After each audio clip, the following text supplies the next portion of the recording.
Born as twin brothers, their destiny split at a single crossroads. The elder embraced the light, becoming a knight sworn to justice. The younger turned his back on humanity, rising as the undead king. Their beliefs are in opposition, and they walk down different paths of evolution. Yet, in truth, their essence is the same person. This is a world where supernatural powers have awakened. Hundreds of years ago, human bodies began to mutate, awakening all sorts of strange abilities. Then, they would be forcibly transported into another world, and only by completing difficult tasks could they return to Earth. But those who made it back alive were few and far between. In despair, the awakened began to riot before being transported. In that chaos, Han Seongen watched his family die with his own eyes, and was left permanently disabled himself. Crushed by hopelessness, he chose a life of seclusion. Now, as he gazed at his numb legs, Han Seongen silently cursed his unfair fate. As he wallowed in his thoughts, a cold, mechanical voice suddenly echoed in his ears. Host detected, Akasha system connecting. Awakening unique hidden ability, Avatar. Host will be forcibly transported to another world in 2.5 hours. Han Seongen stared blankly at the pop-up before him. The survival rate for an ordinary person in the other world was 5%. Someone like him, who couldn't walk, probably wouldn't survive even the first day. Time in the other world moves 10 times faster than on Earth, and the fastest return record for an awakened is 1 year. In other words, Han Seongen would need to survive at least 10 years in the other world. All he could do now was pray that Avatar was a powerful life-saving skill. Then, a figure identical to himself appeared before him. Han Seongen guessed this was the effect of the Avatar skill, as he could sense the other body's field of vision.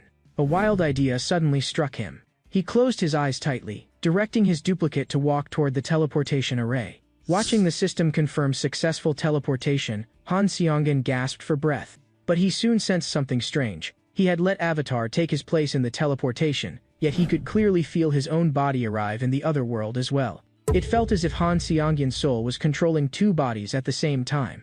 A chime sounded, and the system message read, "Since you returned to Earth without using the Karma Shop, special privilege unlocked, interdimensional portal. Allows travel to previously visited places via teleportation array, usable once per day. New record for returning to Earth set, awarding host 1,910,213 karma points." Han Seongen's face was filled with disbelief. It must have been that after recalling the duplicate to his main body, the system mistakenly identified it as a return to Earth, and he had broken the long-standing completion record because of it. Karma is very useful for the awakened, distributed quantitatively based on their performance in the other world. Only by accumulating enough karma can one buy items from the shop to return to Earth, and it can also be used to strengthen abilities. Han Seongen now had nearly 2 million karma, equivalent to 2 years' worth of accumulation for a top awakened. Han Seongen then entered the recovery enhancement window. A gentle force surged into his leg bones, and soon, he felt complete sensation return to his legs. Next, he turned his attention to the unique skill enhancement window. With a chime, the avatar body awakened a mind hub ability. From then on, even without Han Seongen's control, Avatar could act independently in the other world. It could also filter out low-quality stimuli and emotions for him. Whether it was dimensional vertigo or injury to Avatar, he would no longer share the sensations of the duplicate. It was like controlling a game character in a virtual world. And the number of avatars would increase as the skill leveled up. The first avatar Han Seongen named Hans, whose special ability was magic affinity, and he decided Hans would go on the adventure missions in the other world. The second avatar was named Heinz, whose special ability was resilience, and he stayed on Earth to train the body. Soon after, Han Seongen shifted his vision to Han's body. The teleportation point in the other world was near a dense forest. He hadn't gone far when he encountered a fierce bear beast. He drew his short sword, bracing himself against the bear's charge. Just as he expected, his true self felt no fear or other negative emotions. Hans then channeled magic into the sword, and with a wet squelch, the blade pierced the bear's body. After a brief pause, he saw a village up ahead on the path. The village chief, Marcos, was a kindly-looking old man, beaming as he welcomed Hans to stay the night, generously offering him a place to rest. Once Hans' body had fallen into a deep sleep, Han Seongen returned to his own body. But shortly after, a wave of unease surged through his mind. A red pop-up appeared from the system. Detected Hans is dead, avatar traits and accumulated data will be reset. Since Hans died in the village, Han Seongen suspected Chief Marcos was the culprit, probably drugging his food at dinner. Suddenly, the system chimed in again. Restored connection to Hans. Individual's race has changed to undead. Special skill acquired. Decayed heart. Hanseon Kiku shot at Hans Vihum. Before his eyes appeared a horde of skeleton-like creatures, dressed like native villagers rather than awakened. This meant the chief had gone mad and transformed the entire village into undead. Soon, an unfamiliar force compelled Hans to move. Though his current physical stats could easily ignore it, to avoid raising suspicion, he chose to follow orders for now. But Hans Seongen felt this force was oddly familiar. Upon closer sensing, it was like the power he used to control Hans' body. If it was Hans' magic affinity at work, maybe he could use it to control other undead skeletons. 7 days later, Hans, relying on his magic affinity, successfully controlled an undead skeleton.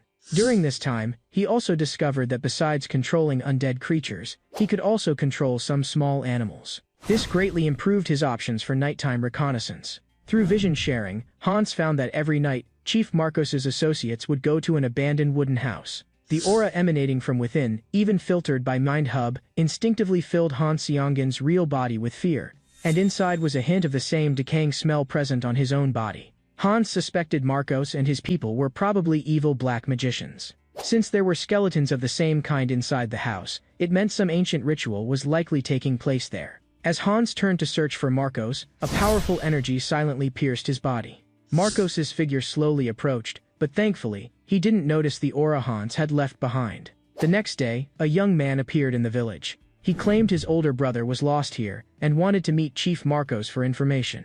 Marcos's eyes widened in shock, as he realized the youth looked identical to the awakened he'd seen a few nights before. This youth was Hans Seongen's second avatar, Heinz. He introduced himself as Hans' twin brother, saying that his psychic sense told him Hans should be nearby. After death, Hans Seongen shifted his vision back to Hans. Inside the abandoned wooden house, several undead skeletons formed a large circle, with a dark purple crystal placed at the center.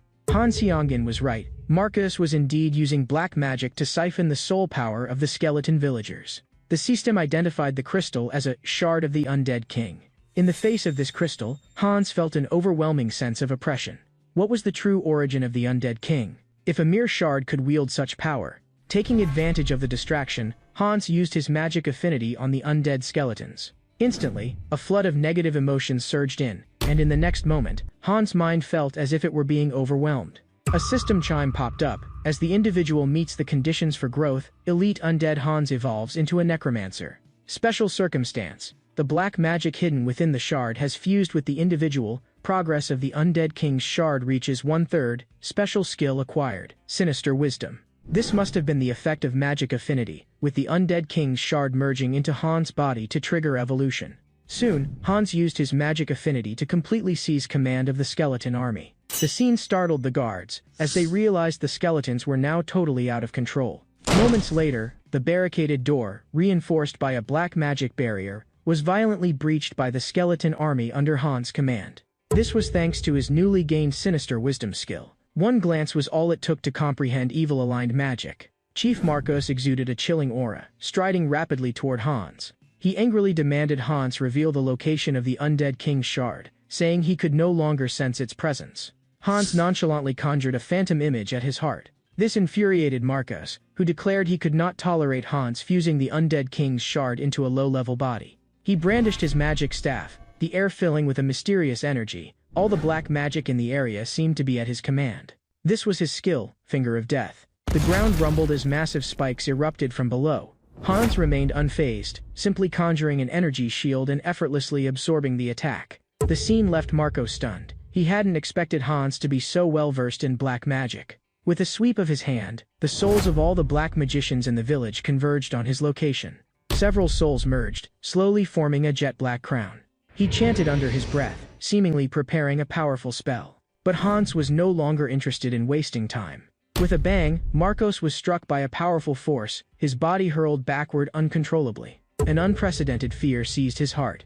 He stammered, trying to speak, but quickly fell silent forever. Meanwhile, in a mysterious ancient castle, Saintus Riesta glimpsed a vision of the near future, the signs of the undead king's resurrection appearing in the western part of the continent. After settling things with Marcos, Hans came to the outskirts of the village. Most of the undead warriors had been wiped out in the battle. However, ever since Hans's body evolved into a necromancer, he no longer needed living beings. He could control even corpses at will. Hans found Marcos's corpse. During the fight, he had extracted all the black magician's souls, so if he wanted to get information about the undead king, he would have to interrogate Marcos's soul. But to Hans's surprise, there was no trace of a soul left in Marcos's body. Judging from the marks, it looked like someone had forcibly taken it away through a magic circle. This could only mean there was an even more powerful organization behind Marcos. After cleaning up these troubles, Han Seongjin returned to his main body to strengthen his own attributes. Because Hans had evolved into a high-level life form, a necromancer, his main body now felt an instinctive fear whenever facing Hans. So he had to enhance the skills of his true self. A chime sounded. Awaken. Han Seongjin's mental value exceeds the benchmark. Skill acquired. Clear mind. Allows the mind to remain unaffected by outside stimuli, and defends against mental attacks. After upgrading his skills, Han Seongjin couldn't shake a strange feeling that he always seemed to get exactly the skill he needed most. Then he went outside to take care of dinner for the night. Just in case, he kept Hans hidden in his shadow using black magic all along. But looking at it now, he'd probably been overthinking it. Earth was still quite safe at the moment. Yet before Han Seongjin could finish his thought, an explosion suddenly sounded behind him. He turned toward the source and saw a jewelry store being robbed, with orc figures among the group. If he guessed right, they must be those notorious criminals, awakened ones who used their powers to commit crimes. Though some righteous awakens did step up to protect ordinary citizens, had that been enough, Han Seongjin's family wouldn't have died so horribly at the hands of these villains. At that moment, one of the robbers passed right by Han Seongjin. He kept repeating to himself, "The Guardians will go after them." After years in seclusion, he had no confidence in himself. Meanwhile, the criminals who robbed the gold shop arrived at an abandoned house. All they had to do was go through the teleportation portal set up there in advance to escape the Guardians' pursuit. But when they got there, all they found was the figure of a comrade fast asleep. The orc hurriedly crouched down to ask what had happened. Just then, a skeleton slowly emerged from the shadows. He had figured it out. He was no longer just himself, but also Hans and Heinz. At the same time, the National Guardians Association dispatched a team to track the criminals behind the disturbance. About half an hour later, when they arrived at the scene, there was no expected standoff, only the bodies of the criminals lying on the ground. It looked as if someone had already dealt with the villains ahead of them. El Soada, Hansom Chiom Balkama. Actually, it feels pretty good to stretch my legs once in a while. After returning home, he sent his second duplicate, Heinz, to the front of a castle. This was a bustling town, one he'd heard about from that old man Marcos. But it was nothing like Marcos had described. Instead, it was eerily deserted, not even a single guard checking outsiders at the gate. As he walked through an alley, he saw a bald man bullying a little girl, apparently extorting money from her. But these things were other people's business and didn't really concern Heinz. After they left, Heinz found the girl and asked her a few questions. "I'd like to hire you as my guide. I'll pay 2 silver coins." With Diana leading the way, Heinz arrived at the best inn in town. He told her she could be his city guide every day, for a payment of 2 silver coins. That way she wouldn't have to pay protection money like she did today. Time quickly passed to the next day. Heinz learned some things about the city from Diana. It was called Azanto, a small city in the western Thalia kingdom. There was one thing Heinz found very strange. Strange markings covered the city everywhere. And they didn't look like ordinary paint, but more like fresh blood. Diana explained that this was actually the symbol of the Varkalak organization, which managed the streets. Very soon, Heinz discovered Diana had a unique ability. She could smell every scent nearby. She could easily tell Heinz had eaten chicken blood soup for breakfast, just from the scent of chicken blood on him. As they left the alley, a blood-stained figure staggered in the shadows. 2 days passed, and Heinz waited a long time at the agreed meeting spot, but Diana never showed up. He found this very strange. Usually, she arrived before Heinz did. Just then, 2 figures slowly approached him. Heinz recognized them. They were the bald men who'd extorted Diana days ago. He obediently handed them a pouch full of silver coins. Satisfied with the protection fee, they turned to leave. That's when Heinz overheard them muttering. They'd captured a girl yesterday. And on closer look, the tattoos on their necks matched the ones Heinz had seen on the streets. Thinking of this, Heinz strode forward and called out to them. But in the next second, he lost his nerve, as if an invisible force deflated him. He still couldn't conquer his inner demons. Suddenly, Diana's voice came from behind.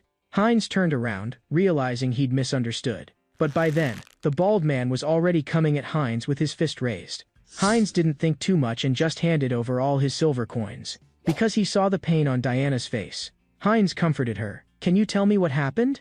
She held back tears and said her younger brother had suddenly disappeared. Hearing this, Heinz immediately recalled something. If he'd heard right, the bald man had captured a little girl earlier. So maybe other children had been taken too. After hearing Heinz's words, Diana's legs seemed to give out beneath her. If it really was the Varkalak organization that took her brother, then it was hopeless. They didn't want protection money, but blood. Heinz was puzzled. Why would they need blood? Diana then told Heinz the city's true origin. Azantha was actually a granary for vampires. Every organization in the city, including Varkalak, served the vampires. No citizen had the right to leave. They were born as food for vampires. That's why there were no guards at the city gate. They were eager for more outsiders to become food. After learning all of this, Heinz cupped Diana's face. If what you say is true, we have to hurry and rescue your brother. Diana looked worried. It's not like no one ever tried to resist, but in the end, they all just became food for the vampires. Heinz told her not to worry. He just triggered a hidden quest, save the unfortunate girl. Then, guided by Diana, Heinz arrived at the bald men's hideout. A man rushed up, looking smug. This is the fool from out of town who willingly handed over a fat protection fee. He didn't notice Heinz's dark expression and kept talking, thinking Heinz must have given the bald guard outside a lot of silver, so he wanted Heinz to treat everyone equally. Heinz ignored him and stated his reason for coming. Where are the children being held? The man looked annoyed. It was the first time anyone dared question him like that. The next second, Heinz grabbed him by the throat. I'll give you one more chance. Tell me where the kids are, or I'll make you end up just like your bald friend. Before coming here, Heinz figured it out. He had toughness and super regeneration, and wasn't afraid of these guys at all. Sure enough, their knives couldn't pierce Heinz's skin. Heinz grinned and told them, I'm well prepared. Ordinary iron weapons won't get through my super defense. Soon, Heinz had beaten them all. But even so, they were stubborn, only telling Heinz one thing. What he'd done was pointless, because their master would be here soon. Afterward, Heinz found a little boy in an abandoned wooden house. He'd seen his photo before. This must be Diana's brother, Aaron. At that moment, a bat appeared at the window. As Heinz was leaving with Aaron, a voice questioned him from behind. How did you get into my restaurant? And why are you taking my food? He assumed Heinz was from the Vale of the Abyss, or perhaps Aaron's brother. Otherwise, he wouldn't dare challenge a vampire. Heinz chuckled and replied, I'm not from the Vale of the Abyss. I'm just an outsider who was extorted by your organization. As soon as he finished, the vampire lunged at Heinz with claws extended. Heinz pushed Aaron away and told him to run and never look back, no matter what happened. Heinz then swung his silver sword, tracing an arc of silver light and intercepting the attack. Immediately, the vampire raised his other claw and slashed at Heinz's throat. With a wet squelch, Heinz staggered backward. Even though Heinz had super regeneration and didn't need to worry about the wounds, vampires were still tough opponents. To the vampire, Heinz seemed to be throwing eggs at a rock. The vampire lifted Heinz's body, and slowly lowered his fangs toward Heinz's neck. With no other options, Heinz spat out a stone and clamped it hard in his mouth. The vampire panicked at once. The stone was a fire spark magic item, designed specifically to counter vampires. Judging by the scene, Heinz meant to die together with him. Heinz gave him no chance to react, using his toughness skill to lock him in a tight embrace. Since you know now, you might as well die with me. With a thunderous boom, the nearby houses instantly became a sea of fire. But Heinz's body was only partially burned. To his surprise, he'd managed to survive. He guessed the toughness skill had protected him to some extent. He didn't find Diana until several days later. The moment she saw Heinz, Diana hugged him tightly. I hadn't seen you in days. I thought you died in the fire. She wasn't wrong. When Heinz returned to the inn, he was already dead. Now, it was Han Seongyan's third duplicate, Heinz number 2. Although it was a new duplicate, Han Seongyan had created it using Heinz's characteristics, so it was still Heinz in a way. After completing the Save the Unfortunate Girl quest, Heinz returned to the inn to rest. After the battle with the vampire, Heinz's body seemed to have grown even stronger. Suddenly, a figure appeared behind him, grabbing Heinz's neck in a tight grip. Finally caught you, the one who destroyed the vampire's granary. In an instant, Heinz felt all strength drained from his body. The vampire behind him had somehow sealed Heinz's abilities, preventing him from using any skills. Without another word, he bit down on Heinz's neck. He licked the blood from his lips, remarking that children's blood tasted much better. Heinz no longer cared what he was saying, because something strange was happening to his body. The next moment, a system pop-up appeared. Heinz's individual race has changed to vampire, special skill acquired, low blood, and super regeneration has evolved into regeneration. Meanwhile, the vampire leader Wyrick unleashed a terrifying wave of pressure. Because Heinz's race had changed to vampire, His body instinctively wanted to obey a higher-ranking vampire's will. Wyrick asked Heinz whether he was the one who rescued Aaron. Heinz replied shakily that he didn't really understand what Wyrick was talking about. "I'm just an outsider from somewhere else." Thanks to clear mind, Heinz could filter out all mental control, allowing him to resist his body's instincts and hide the truth. Wyrick didn't question it further and chose to believe Heinz's answer, confident in his control over lesser vampires. He then told Heinz to follow him to take care of something. Heinz figured he could gather some information by going along. Soon, they arrived at a castle hidden in the forest. This was the vampire clan's branch base in Azantu, and Wyrick was the commander here. All the vampires had gathered for what seemed to be a grand banquet. A female vampire suddenly hugged Heinz's arm from behind. Her name was Rosilica. Like Heinz, she was a lowblood, a vampire mutated after being bitten, not a pureblood by birth. So the moment she saw Heinz, she greeted him with great enthusiasm. Heinz wasn't quite sure what lowblood meant. In fact, lowbloods were a class of non-pureblood vampires, usually the offspring of a vampire and human, or mutants like Heinz bitten by purebloods. If compared to human society, lowbloods were the discriminated class, while purebloods like Wyrick were the nobility, and clan chiefs were akin to royalty. Their veins carried the most ancient, untainted blood. Above that, there was the sacred blood, but that only existed in ancient myths. At that moment, all conversation around them ceased, because Wyrick was making an important announcement.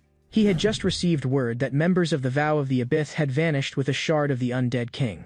After investigating, they discovered the shard's last appearance was in their destroyed granary, the warehouse where they stored fresh blood. From now on, all vampires were to strictly inspect their territories. Any unusual activity had to be reported immediately. Hearing this, Heinz suddenly realized something. Marcos's village, where the undead king's shard was refined, was right near Azantu, so they were likely members of the Vow of the Abyss Wyrick spoke of. The next day, Heinz patrolled his assigned area with Rosilica. Because they were both lowbloods, Heinz was paired with her to manage the same district. Patrolling during the day was torture for vampires. On the way, he chatted with Rosilica. It turned out that inside their own vampire ranks, they were also refining shards of the undead king. Once finished, they would merge them with the Vow of the Abyss. That's why such drastic actions were underway. But as bottom-rung vampires, they had no right to know where the shards were hidden. That evening, Heinz had dinner with Diana and her brother. He kept himself thoroughly covered the whole time, worried his transformation into a vampire would frighten them. Though Heinz could suppress his vampiric bloodlust, he couldn't hide some of his physical changes. During their conversation, Diana told Heinz she might know where the undead king's shard was hidden. A year ago, she'd worked as a grave cleaner. Every Friday, Varkalak members would enter a stone chamber there, and every time the chamber door opened, a terrifying, evil stench would fill the air. Midnight soon arrived. Inside the stone chamber, Wyrick's aide was tending to a sacrificial offering. His name was Teopol, and he, too, was a pureblood vampire. Suddenly, a group of skeletons appeared in the chamber. Teopol immediately ordered his vampires to stop them. He was furious. Only the Vow of the Abyss would craft such skeletons. Clearly, they had broken the pact. At that moment, Han Seonggin, in the guise of Hans, stepped forward. "I don't care about your pacts. That shard of the undead king behind you, I'm taking it." In response, Teopol tore open his shoulder in fury, the scent of blood instantly rousing his feral instincts. Hans calmly reassembled his shattered skeletons. Moments later, several skeletons grabbed hold of Teopol from behind. At this point, Han Seonggin sent in his other duplicate, Heinz, to assist. He brushed aside the skeletons behind him with a wave. Heinz told him, "Lord Wyrick already sensed something was off. The skeletons outside are almost under control, so I came in to see if you need help." Teopol tried to suppress Heinz with the power of a high-ranking vampire. After a careful probe, he found Heinz wasn't lying, so he relaxed. He signaled Heinz to stand behind him and lend a hand. Heinz obediently did so. Teopol was shocked. How could a lowblood like Heinz willingly attack a pureblood? He truly couldn't figure it out, especially since Heinz had been personally brought in by Lord Wyrick.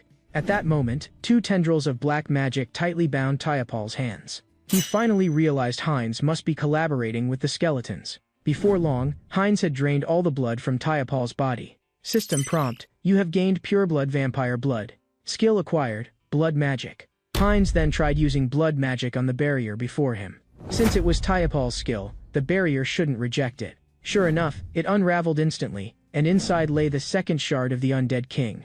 Han Seonggin then focused the psychic strength of all three duplicates onto Hans. Meanwhile, outside the chamber, Wyrick arrived just in time to witness the scene in disbelief. Now, he could no longer sense the undead king's shard. Just as when the vow of the abyss vanished, it was gone without a trace. Soon, a massive shadow slowly emerged in the darkness. Its outline became clearer, radiating a mysterious and oppressive aura.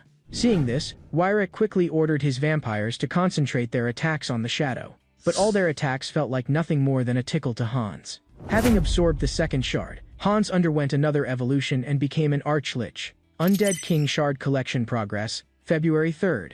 Innate black magic power has explosively increased. Special skills acquired, Undying and Forbidden Knowledge. Undying, as long as the source remains intact, resurrection is endless. Forbidden Knowledge, unconditional understanding of all black magic and access to all existing knowledge and secrets in the world. Hans then seized his staff and unleashed death magic. In an instant, thick black smoke enveloped Wyrek and his vampires. Within the fog, black hands would occasionally shoot out from the depths, grabbing unlucky vampires. The scene left Wyrek deeply unsettled. Even he had no way to deal with these black hands. After dispatching the other vampires, Hans slowly approached Wyrek. Looks like your bloodline really is the purest, to withstand black magic for so long.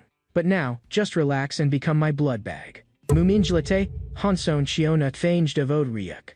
Immediately, the system notified Heinz of a new personal evolution, special skill bloodline. Low blood has evolved into bloodline, pure blood. Just as he had guessed, evolution could be achieved by devouring others of the same race. Just like Hans, if he collected all 3 shards of the Undead King, he might evolve into the legendary Undead King.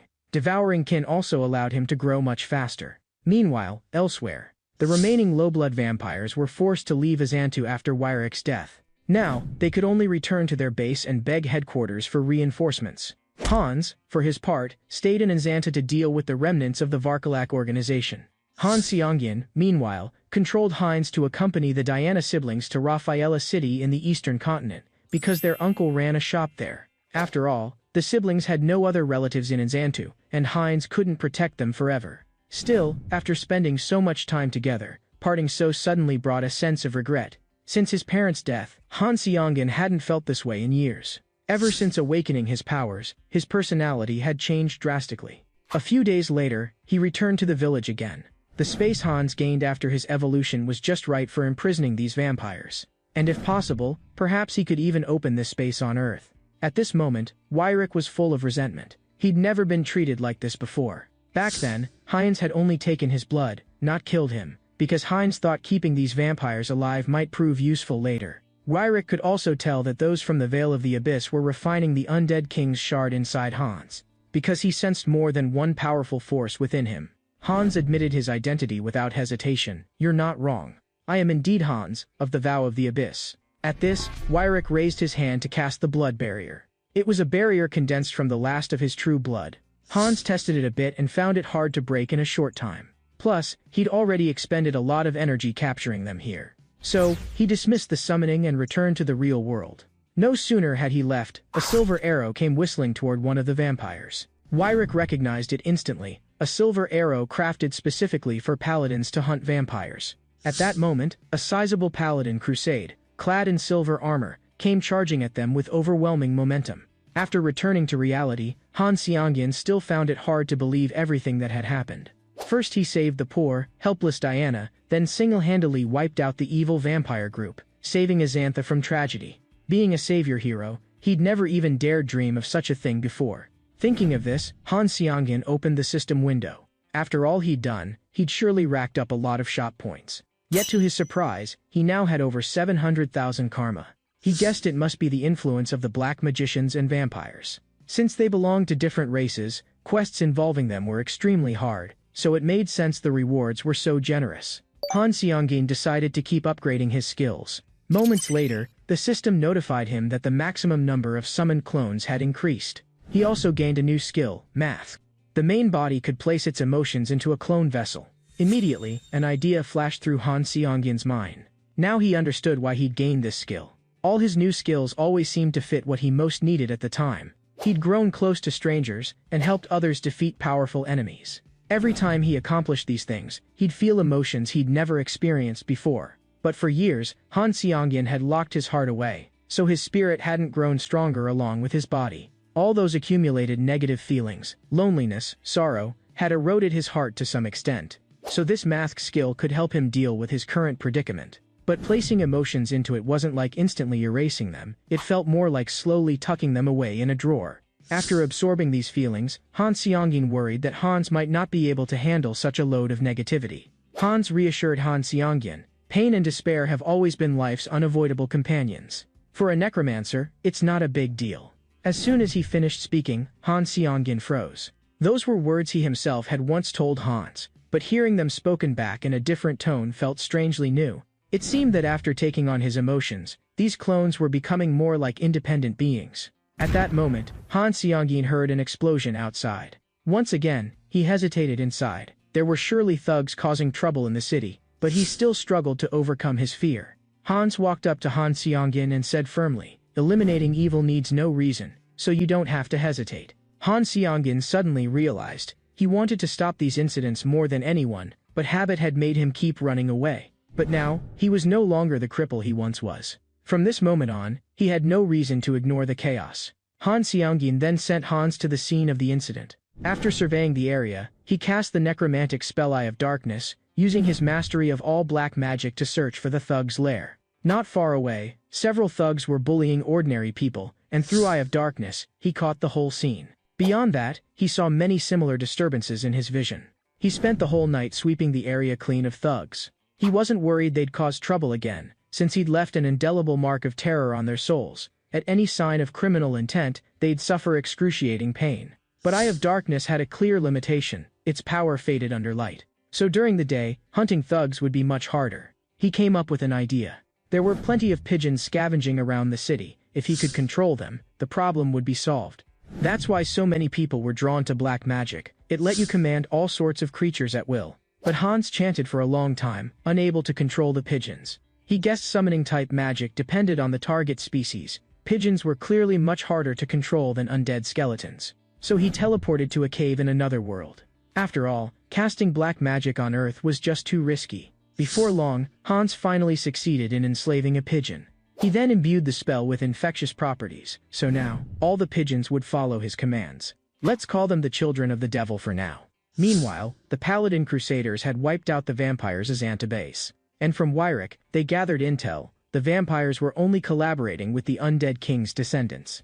This left Archbishop Latius in distress, because the battle traces in the stone chamber told him something. The vampires had indeed been helping make the undead king's shard, but now the shard was gone. Using his recall ability, he deduced the thief was Hans from the Val of the Abyss. At that moment, Saintus Riesta brought Latius an important message. She'd once again detected the undead king's presence, roughly in a cave in the northwestern mountains. Hans was now sitting at the cave entrance, waiting for intel from the children of the devil. After a while, he sensed something odd. The children's movement seemed strange, as if they were being chased. Soon, a knightly order appeared at the cave entrance. They all wore matching cross pendants, clearly paladins from the church. They were surely here for Hans. After all, the church had always opposed black magic. At that moment, the lead knight, Commander Tuscan, approached and told Hans he'd best surrender quietly. Hans feigned compliance. Then, when Tuscan let his guard down, lunged forward with a massive hand. But his black magic fizzled, as if it had lost all effect.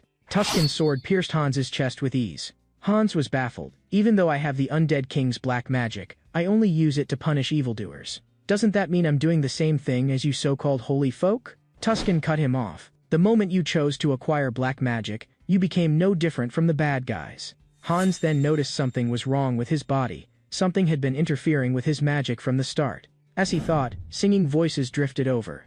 He was certain the singing was weakening his magic. He could have killed the singers, but that would make him no better than the thugs. Just then, Tuscan drove his sword deep into Hans's body. Meanwhile, their song was forming a glowing gray chain. But Hans just grinned at them. Guess I forgot to mention, once, Wyrick was just as confident he could hold me. With that, he used his dismiss ability again and returned to Earth. Now things were getting tricky. By his count, he'd made enemies of 3 organizations in the other world. First the Vow of the Abyss, then the vampires, and now one of the continent's greatest powers, the Church of the Main God. And because of Han Xiangying's presence, conflict was erupting across the continent. No wonder his karma kept skyrocketing.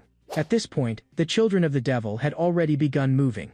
Because of their infectious nature, they'd spread black magic rapidly to any others they met. So now, Han Xiangying's eyes and ears covered the entire city. Soon, he received his first piece of intel.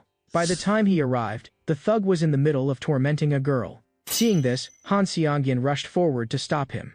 Your life ends here. Take a good look back at your wicked existence. When it comes to evil, no magic can compare with black magic. It can make a person die in agony as they relive their entire life, as if they were killed by their own deeds. And thanks to Han's second evolution, the death skeletons he summoned had now evolved into ultimate form wraiths. Not long after, Chief Pooh from the Bureau of Paranormal Abilities arrived at the scene with a team.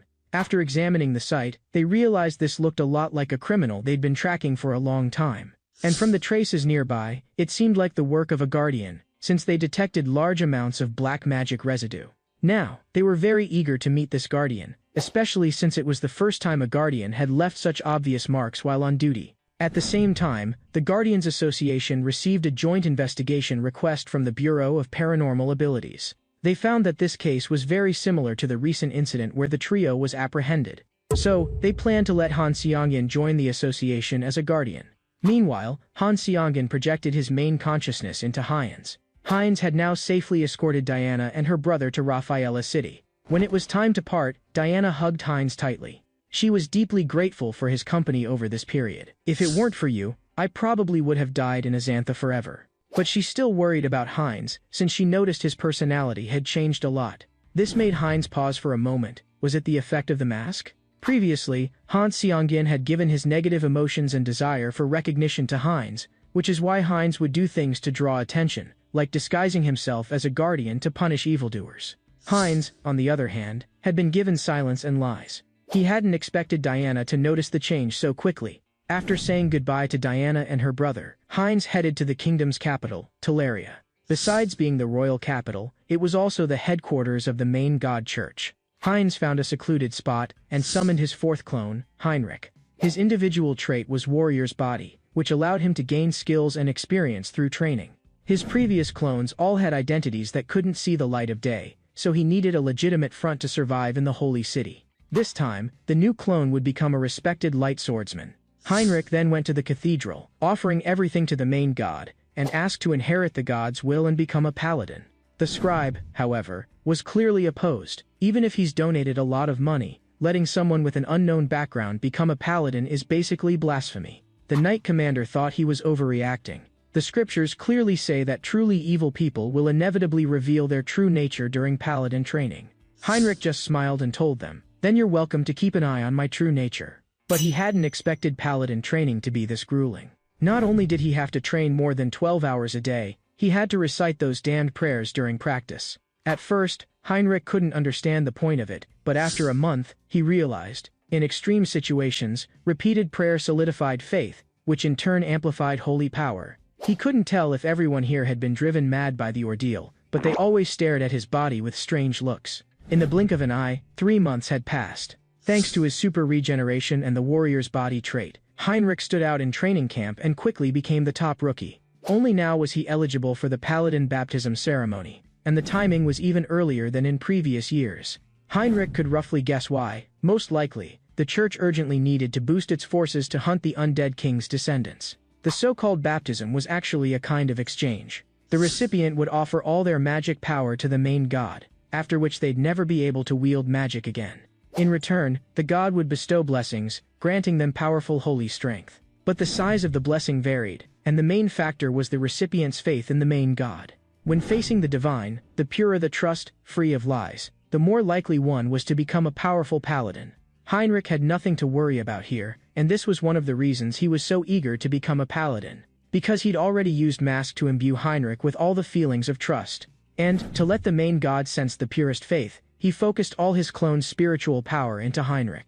So, as he received the baptism, a gentle yet mighty golden light slowly rose from beneath his feet. Everyone present was awestruck by the divine radiance. It was the first time they'd seen such an overwhelming display of holy power. It actually reached to the head of the main god's statue. The bishop informed Heinrich that with this level of holy power, he was already at the level of a high priest. The system immediately notified Heinrich of a new skill, holy baptism, able to effectively share spiritual power with every clone. Heinrich also sensed that the main god in the cathedral, rather than having a personality, felt more like a system. When he opened his mind to sense the god, if he had to describe the feeling in human terms, it wasn't really trust, perhaps interest would be a closer word. And the god told Heinrich one more thing. Holy power could only be used for good deeds. Time quickly moved to the next day. The command center was now in total chaos. While tracking the undead king's descendants, they were constantly being harassed by vampire forces. And since the crusading party hadn't achieved its objectives, political pressure in the kingdom was mounting, so they were now forced to issue a retreat order. Commander Tuscan walked gloomily to the training ground. He could only pin his hopes on new blood. Then he noticed one rookie performing exceptionally well on the field. He walked over to Heinrich, saying Heinrich's holy power was already at instructor level, but he was still some way from being a true paladin, unless he was willing to accompany Tuscan to the Grand Rosalia Cathedral. Heinrich didn't think much of it and agreed on the spot. He'd never heard of the Grand Rosalia Cathedral, but from Tuscan's tone, it sounded like praise, so he might as well go along. On the way, Commander Tuscan explained the origins of the Grand Cathedral. It was the holy site of the main god church, located at the continent center, and also the home of the Pope and the Sanctus. Who would have thought I'd end up at the very temple where the Sanctus lives? The instructor once said this is the best place to accelerate your growth. Meanwhile, in the real world, Hans quickly became an internet sensation after his vigilante actions against criminals. During this time, he noticed something odd. The criminals kept mentioning an organization called Skybreakers, which seemed to be the key connection linking them all together. So Han Xiangyan took on Heinz's persona and went to a mysterious location. There, a man was sitting quietly, and Heinz slowly handed him a bag. "I'm here to sell something." The man snorted, not even bothering to look up. "You've come to the wrong place. This isn't an ordinary pawn shop." Heinz ignored him and dumped the contents of the bag onto the table. With a clatter, gold coins rained down like a storm. The man's expression changed instantly. "If I'm not mistaken, these are the insignias of a human trafficking ring. According to the news, they were killed by some masked lunatic." He studied Heinz for a moment and, after weighing a few things in his mind, told Heinz to go out through the back door, but warned him not to stray anywhere else. Heinz followed the instructions and found the back door, where another masked figure was waiting. Heinz asked, "Can I exchange these for something other than cash? If possible, give me a first-prize lottery ticket. After all, cash is just paper if you can't use it." Now he needed to legally use the money as Han Xiangyan, not Hans or Heinz. Getting money through a lottery would avoid being tracked. The masked man replied, "Of course. It's a 6.1 billion won ticket, redeemable within the next 4 months." Heinz was delighted. "Then prepare 2 more tickets for me." The masked man spread his hands helplessly. "Everything in your bag is worth, at most, 6.1 billion. Heinz told him not to worry. "I have far more valuable things here." With a flourish, 3 heavy gold bars appeared seemingly out of thin air, landing squarely on the table. The masked man barely glanced at the gold bars, but then stared in surprise at the bracelet on Heinz's wrist. He apologized for his earlier words. "That bracelet is obviously a subspace artifact, something only a guardian would possess." A flicker of anger passed through Heinz's eyes. "I'm in a hurry. Let's finish this deal." At that, the masked man snapped to attention. No wonder he'd caught a faint scent of blood as soon as Heinz walked in. Coupled with what was in the bag, this had to be the mysterious vigilante from the internet. Heinz stepped forward and clamped his hand on the man's arm. "This was a pleasant transaction. I'll be back often." The masked man instantly understood. Heinz was warning him not to reveal anything about this visit. A moment later, Heinz left the pawnshop with 3 lottery tickets. Suddenly flush with cash, he honestly didn't know what to buy. But on reflection, what he needed most now were some reliable underlings. Meanwhile, the streets were bustling with people. Just a few months ago, poor security had kept everyone locked indoors. Now, Han Xiangyan had single-handedly created this peaceful scene. For some reason, he felt a deep sense of satisfaction. Just then, out of nowhere, a strange voice sounded in his ear. Heinz's heart skipped a beat. Who was this guy? How had he gotten so close without making a sound? Heinz didn't hesitate, jumping up at once, sneaking up behind me and sniffing me. "What the hell are you after?" But the man's next words froze Heinz in place. "If I'm not mistaken, you're a vampire too, right?" "I'm a level 6 vampire from the Dotmere dimension." Heinz was stunned. This guy was actually a vampire from another dimension. In fact, the dimension you teleported to after awakening powers was random, and by now, there were over 10,000 distinct dimensions. But first things first, he needed an excuse to get out of here. If his identity was exposed in public, he'd be finished. But the next moment, Heinz found himself blurting out his identity naturally. Heinz was baffled. Why did I answer so easily? Is he controlling my mind? The man nodded with an, "Of course." His name was Gamma, from the Blood Alliance, a vampire organization on Earth. After returning to Earth, his job was to recruit more vampires for the Alliance. He handed Hines a Blood Alliance business card. Hines was puzzled. I didn't expect there to be such an organization on Earth. But what does level mean? Gamma didn't answer. If you're interested, come with me. Meanwhile, a few people nearby kept glancing in their direction. Judging by their movements, they seemed to be reporting in. Soon, Hines followed Gamma to a basement. Since vampires feared sunlight, the Blood Alliance operated underground. Gamma then explained what level meant. As the name implied, it was a measure of strength. Every vampire's power was determined by their vampiric factor. The Blood Alliance could measure and quantify it, giving each vampire a power rating. They soon reached a secret chamber. Gamma explained that the magic circle here was used to test vampiric factors. He told Hines, "Don't just stand there, step in and try it out." The moment Hines stepped into the circle, he paused. Why were there skulls here? He could sense traces of black magic. Not just black magic, but also sorcery, curses, alchemy. All sorts of magical energies intertwined. Everything here was beyond Hines's imagination. It had been over 20 years since the first awakened returned to Earth, yet magical artifacts were still rare. This was because the laws governing powers differed in every dimension. For example, mana and black magic were completely separate things. But the Blood Alliance seemed to have mastered the fusion of different magics. 5 blood beads appeared on the circle, indicating Hines's vampiric factor was level 5. The connections between the beads were strong, meaning his regeneration would be powerful. By the vampire clan's reckoning, his pure blood rating was around level 6. Just then, Gamma's face darkened. At first, I was excited to hear you were from a different dimension. But I didn't expect your vampiric factor to only be level 5. He signaled with his eyes. A few vampires immediately lunged at Hines. He hadn't expected this. They clearly had another agenda. No wonder the testing required such a complex magical setup. Suddenly, the chamber door was flung open from the outside. A newcomer ordered Gamma to stop at once, and declared he was under arrest for kidnapping and harming his own kind. Gamma was annoyed. Gene Soren, you barge into people's homes uninvited. Isn't that a bit rude? Hines looked at Gene Soren and found her familiar, as if he'd seen her somewhere before. Gamma angrily questioned Gene Soren, telling her to get a grip and stop blindly following the Blood Alliance's survival rules. The Blood Alliance, he said, was made up of spineless human lackeys. Even though vampires were superior and noble, they still had to live underground and take orders from humans. Gene Soren's face darkened as she snapped back. It's precisely because of the reckless actions of hardliners like you, Gamma, that we're forced to hide underground. Gamma just laughed. Do you think every vampire feels the same as you? As soon as he finished, Gene Soren's colleague Minyong made his move. He punched Gene Soren hard in the stomach. He'd already defected to Gamma's side. In his own dimension, Minyong had been a lord with a castle and a title. But after returning to Earth, he was stuck in a filthy basement, forced to work as a night guard just to get by. Gene Soren was baffled. Even so, there's no reason to kidnap your own kind. Are you planning to rebel against the Blood Alliance? Gamma snickered. Not really. I'm just here to collect low-level vampires. I can't earn karma in the real world anymore, so there's only one way left, to practice kin predation. Unlike the usual kin predation on Earth, this meant feeding on vampires from different dimensions. Combining different vampiric factors resulted in tremendous power. But simple predation caused severe mental corruption. If you couldn't resist, you became a crazed mutant blood fiend. Once, one such blood fiend had lost all reason and rampaged on Earth, costing humanity dearly to bring him down. Ever since, vampires had become synonymous with danger. But after countless experiments, they'd finally learned to remove evil intent from vampire blood. Hines immediately realized, the magic circle wasn't just for measuring vampiric factors. It could probably refine vampires into side-effect-free drugs. Just then, Gamma handed Minyong a pill. Minyong swallowed it in one gulp, and his body began swelling at a visible rate. He hadn't expected kin predation to cause such explosive growth. He felt filled with limitless strength.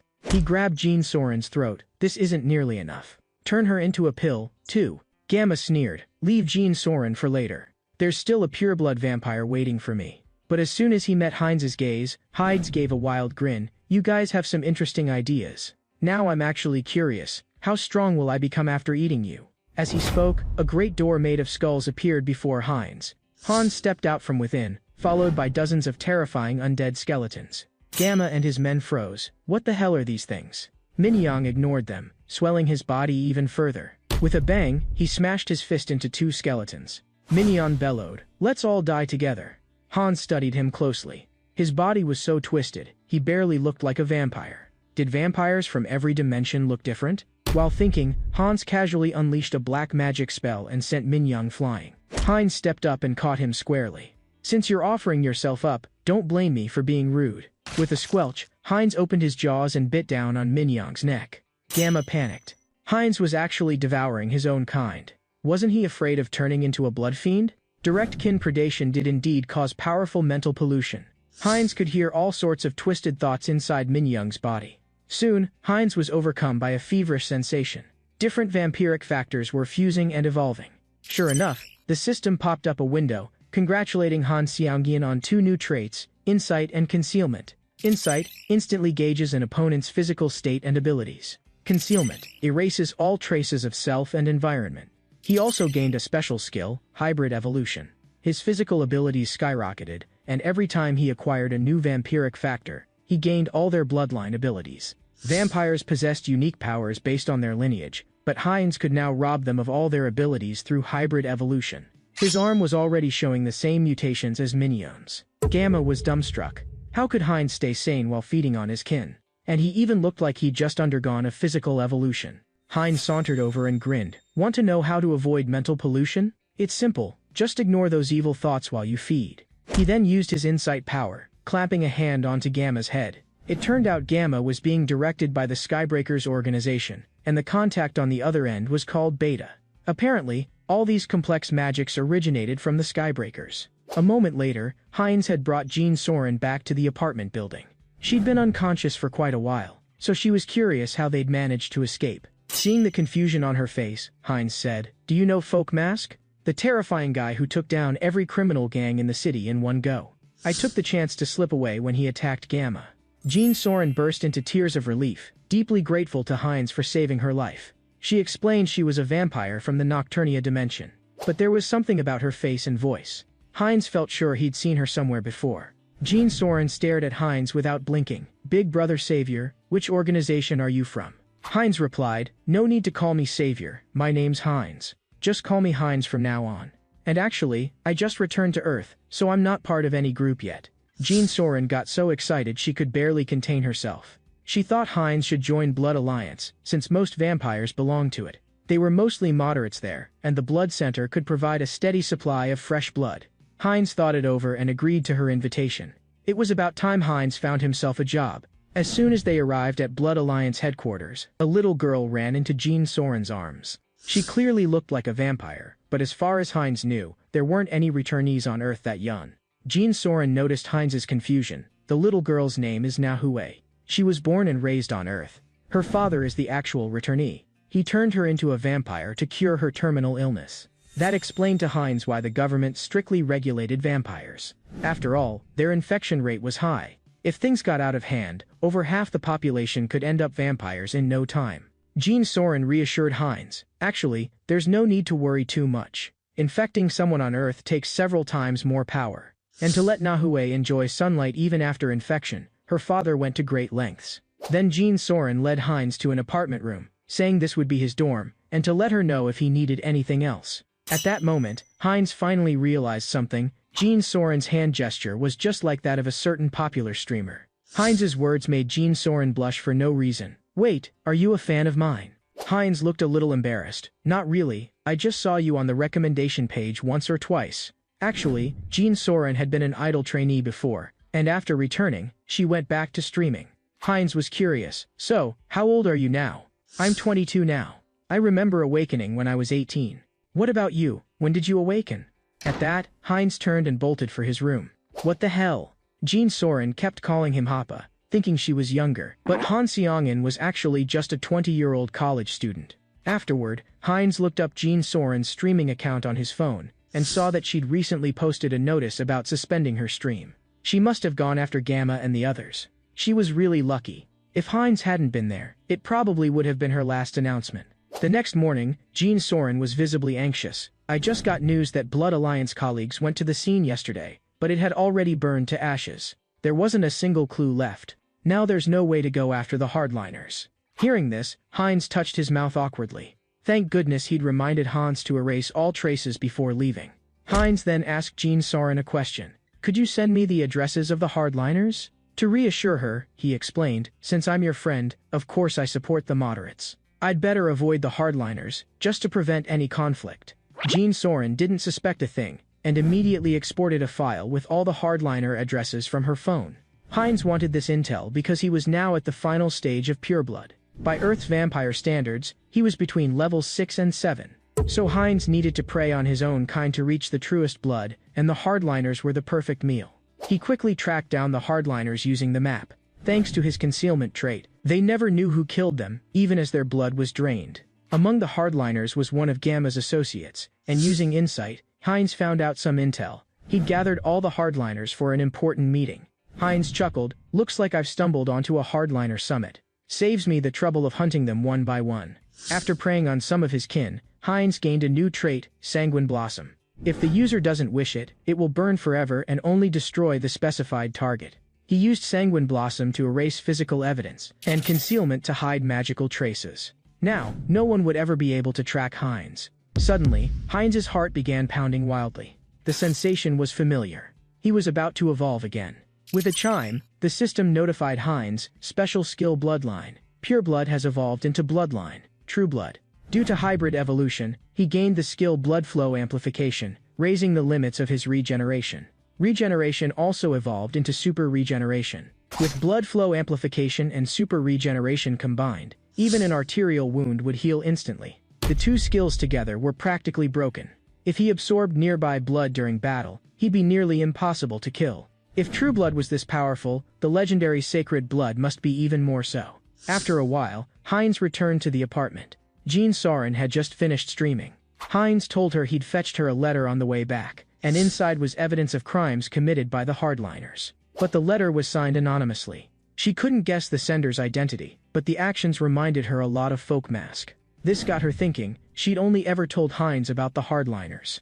Not long after, Heinz got the detailed addresses, and right after that, she got these reports. Could Heinz and Folk Mask actually be the same person? Night fell in the blink of an eye. At this moment, Heinz and Hans arrived at the location of the hardliners' assembly. With the insight skill, he easily obtained some useful intel. The meeting's agenda surprised Hans Seongian. It was actually a strategy session on how to deal with Folk Mask. Given that, Heinz couldn't hide any longer. He had Heinz conceal himself in Heinz's shadow for now, ready to reveal himself and wipe out everyone at the right moment. He burst through the first-floor window with overwhelming force. But in the next instant, he was faced with an empty scene. How is this possible? I saw them all gathered here for the meeting. Just then, several figures slowly approached from behind. This was a trap from the start. We didn't expect to lure Folk Mask, but instead, a vampire we don't recognize. Heinz stared them down. That morning, he'd probed some memories. Gamma's so-called Beta was actually a codename for a rank in the hardliner group.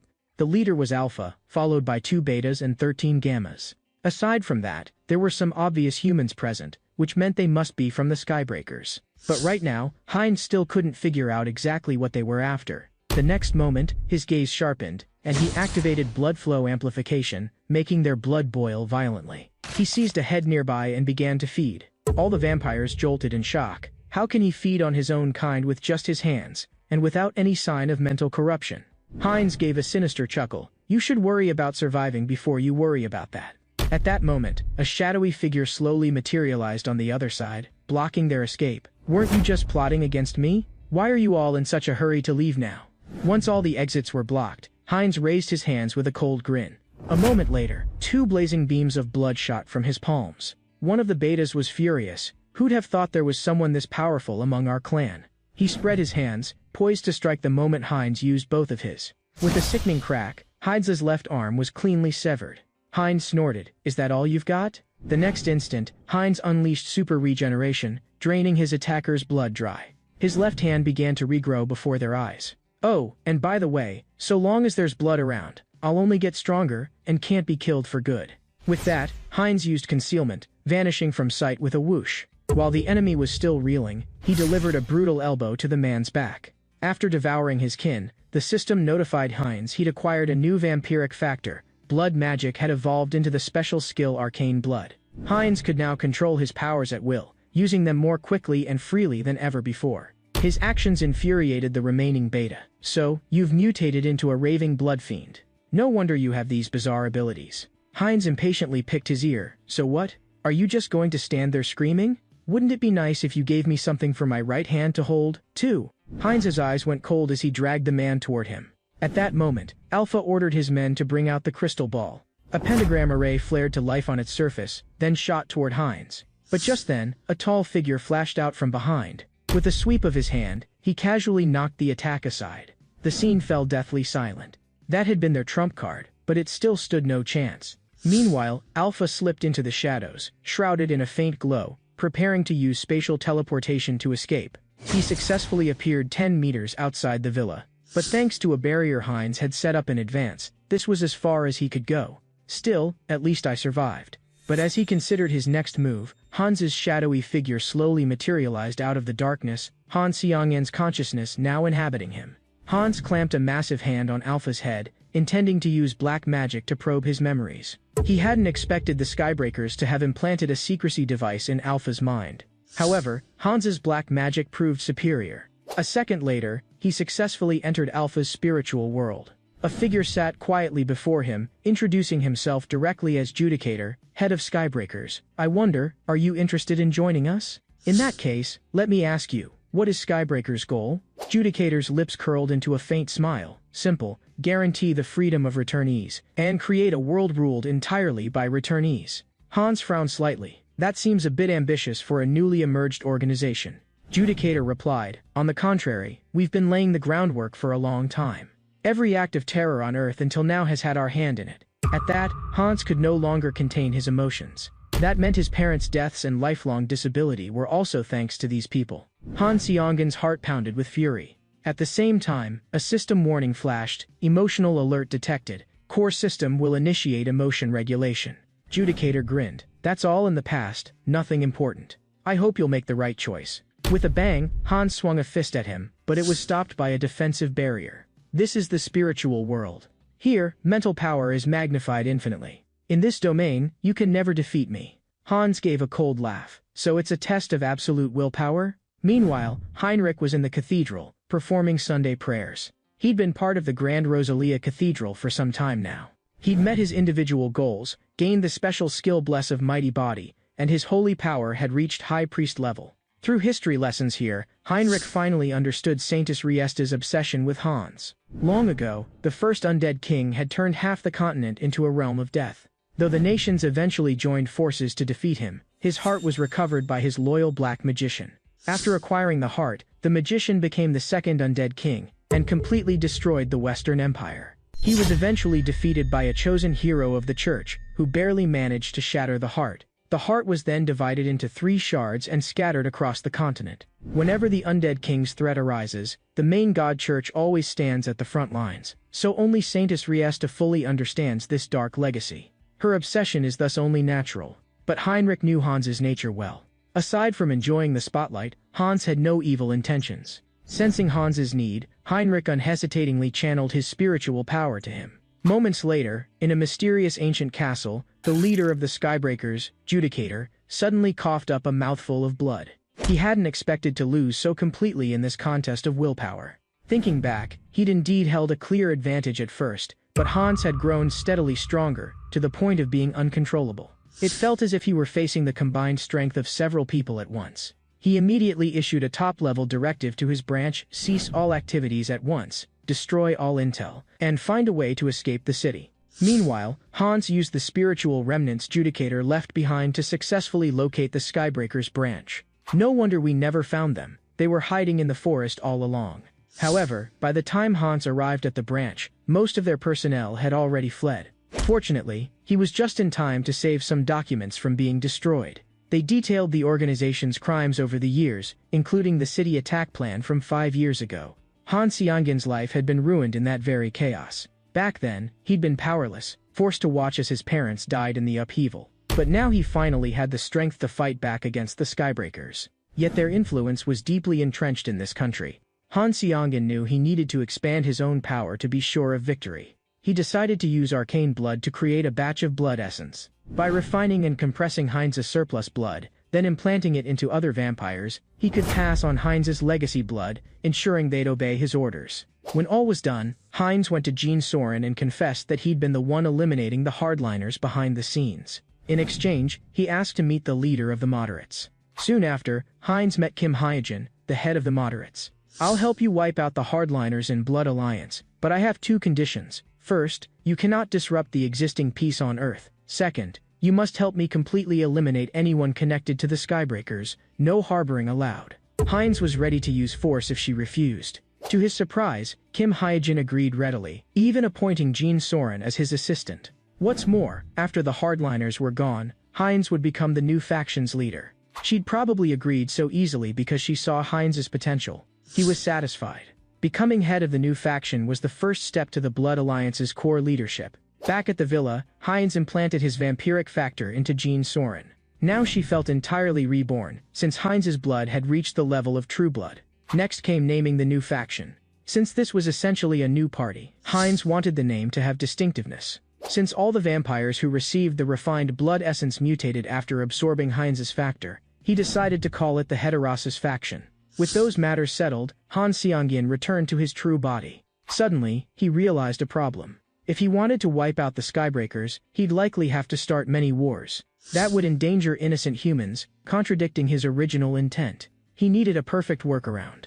Soon, Han Seongjin hit on an idea. He could construct a virtual story. The evil demon Lord Hans would raise an army of darkness to threaten humanity, launching wars. Then the righteous hero Heinrich would destroy these evil groups, becoming a hero for mankind. It would create a virtuous cycle. Thinking this through, he summoned his 5th avatar. His name was Harley, with the trait of adaptation, able to survive even in extreme environments. But Han Seongjin still needed to find one more thing. He sent his consciousness into Hans. He recalled that the Skybreakers' underground lab had conducted a wicked experiment, transplanting demon bodies into humans. There were many specimens there, including the long-extinct dragon race. If Harley could survive the transplant, and combine it with all known black magic, he would become the ultimate living weapon. Time quickly moved to the next day. At this moment, Saintess Riesta felt an indescribable emotion in her heart. She didn't think much of it, assuming it was the stormy weather. But she wasn't wrong. At that very moment, in a cave not far from the Grand Cathedral, a great transplant experiment was underway. Meanwhile, Heinrich had finally become a member of the Paladin Order. He was being awarded the Paladin's Medal of Honor. With greater divine power, the system popped up a notification. Heinrich had received the main god's blessing and acquired the new trait Leap, allowing him to traverse space at will. Heinrich couldn't hide his joy. What a generous god, granting him such a power so easily. After the ceremony, it was time to choose his knight order. A silver-armored knight stepped forward. He was from the Sky Shield Knights, tasked with spear defense of the castle perimeter. Many other orders vied for him. The Sun Wolf Knights, vanguard and masters of powerful greatsword techniques. The Thunderclaw Knights, exceptional swordsmen responsible for internal security. After some thought, Heinrich gave his answer. "Thank you, seniors, but I'd like to train with every order." With warrior's body and accelerated growth, he didn't need to limit himself. Yet there was one knight order that hadn't accepted him, since they only recruited one new member per year, the very best among the elite. After all, they guarded the most important stronghold. Soon, he followed them to the testing site. The examiner's outfit was rather odd, but the test itself was simple. Just read the text on the table aloud, clearly enough for the main god to hear. Suddenly, he remembered, the examiner was a last-minute stand-in, actually an inquisitor. That mask was a spy-filtering device. If he slipped up, his true identity might be exposed. With no choice, Heinrich began reading the passage. Fortunately, it was just a simple blessing, but it was a silent blessing forbidding the leaking of certain information. This meant he'd soon see or hear something of great importance. Otherwise, the church wouldn't be so cautious. Successfully receiving the Inquisitor's silent blessing meant Heinrich had passed. He was in.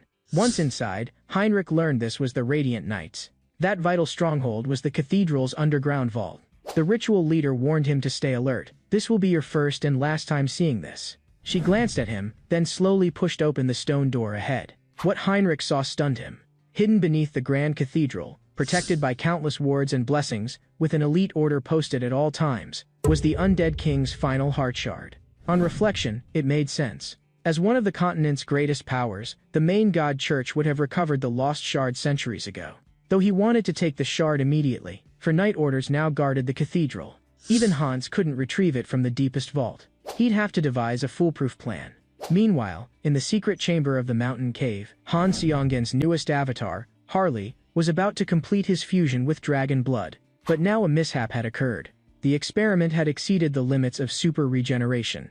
If things continued this way, not only would the experiment fail, but Harley himself would likely die as well. After some thought, Han Seongin decided to take the risk, injecting all the remaining dragon blood at once. This caused Harley's eyes to erupt with the aura of a true dragon. No one knew how much time had passed, but Harley still lay there motionless. Seeing this, Han Seongin chose to leave for now.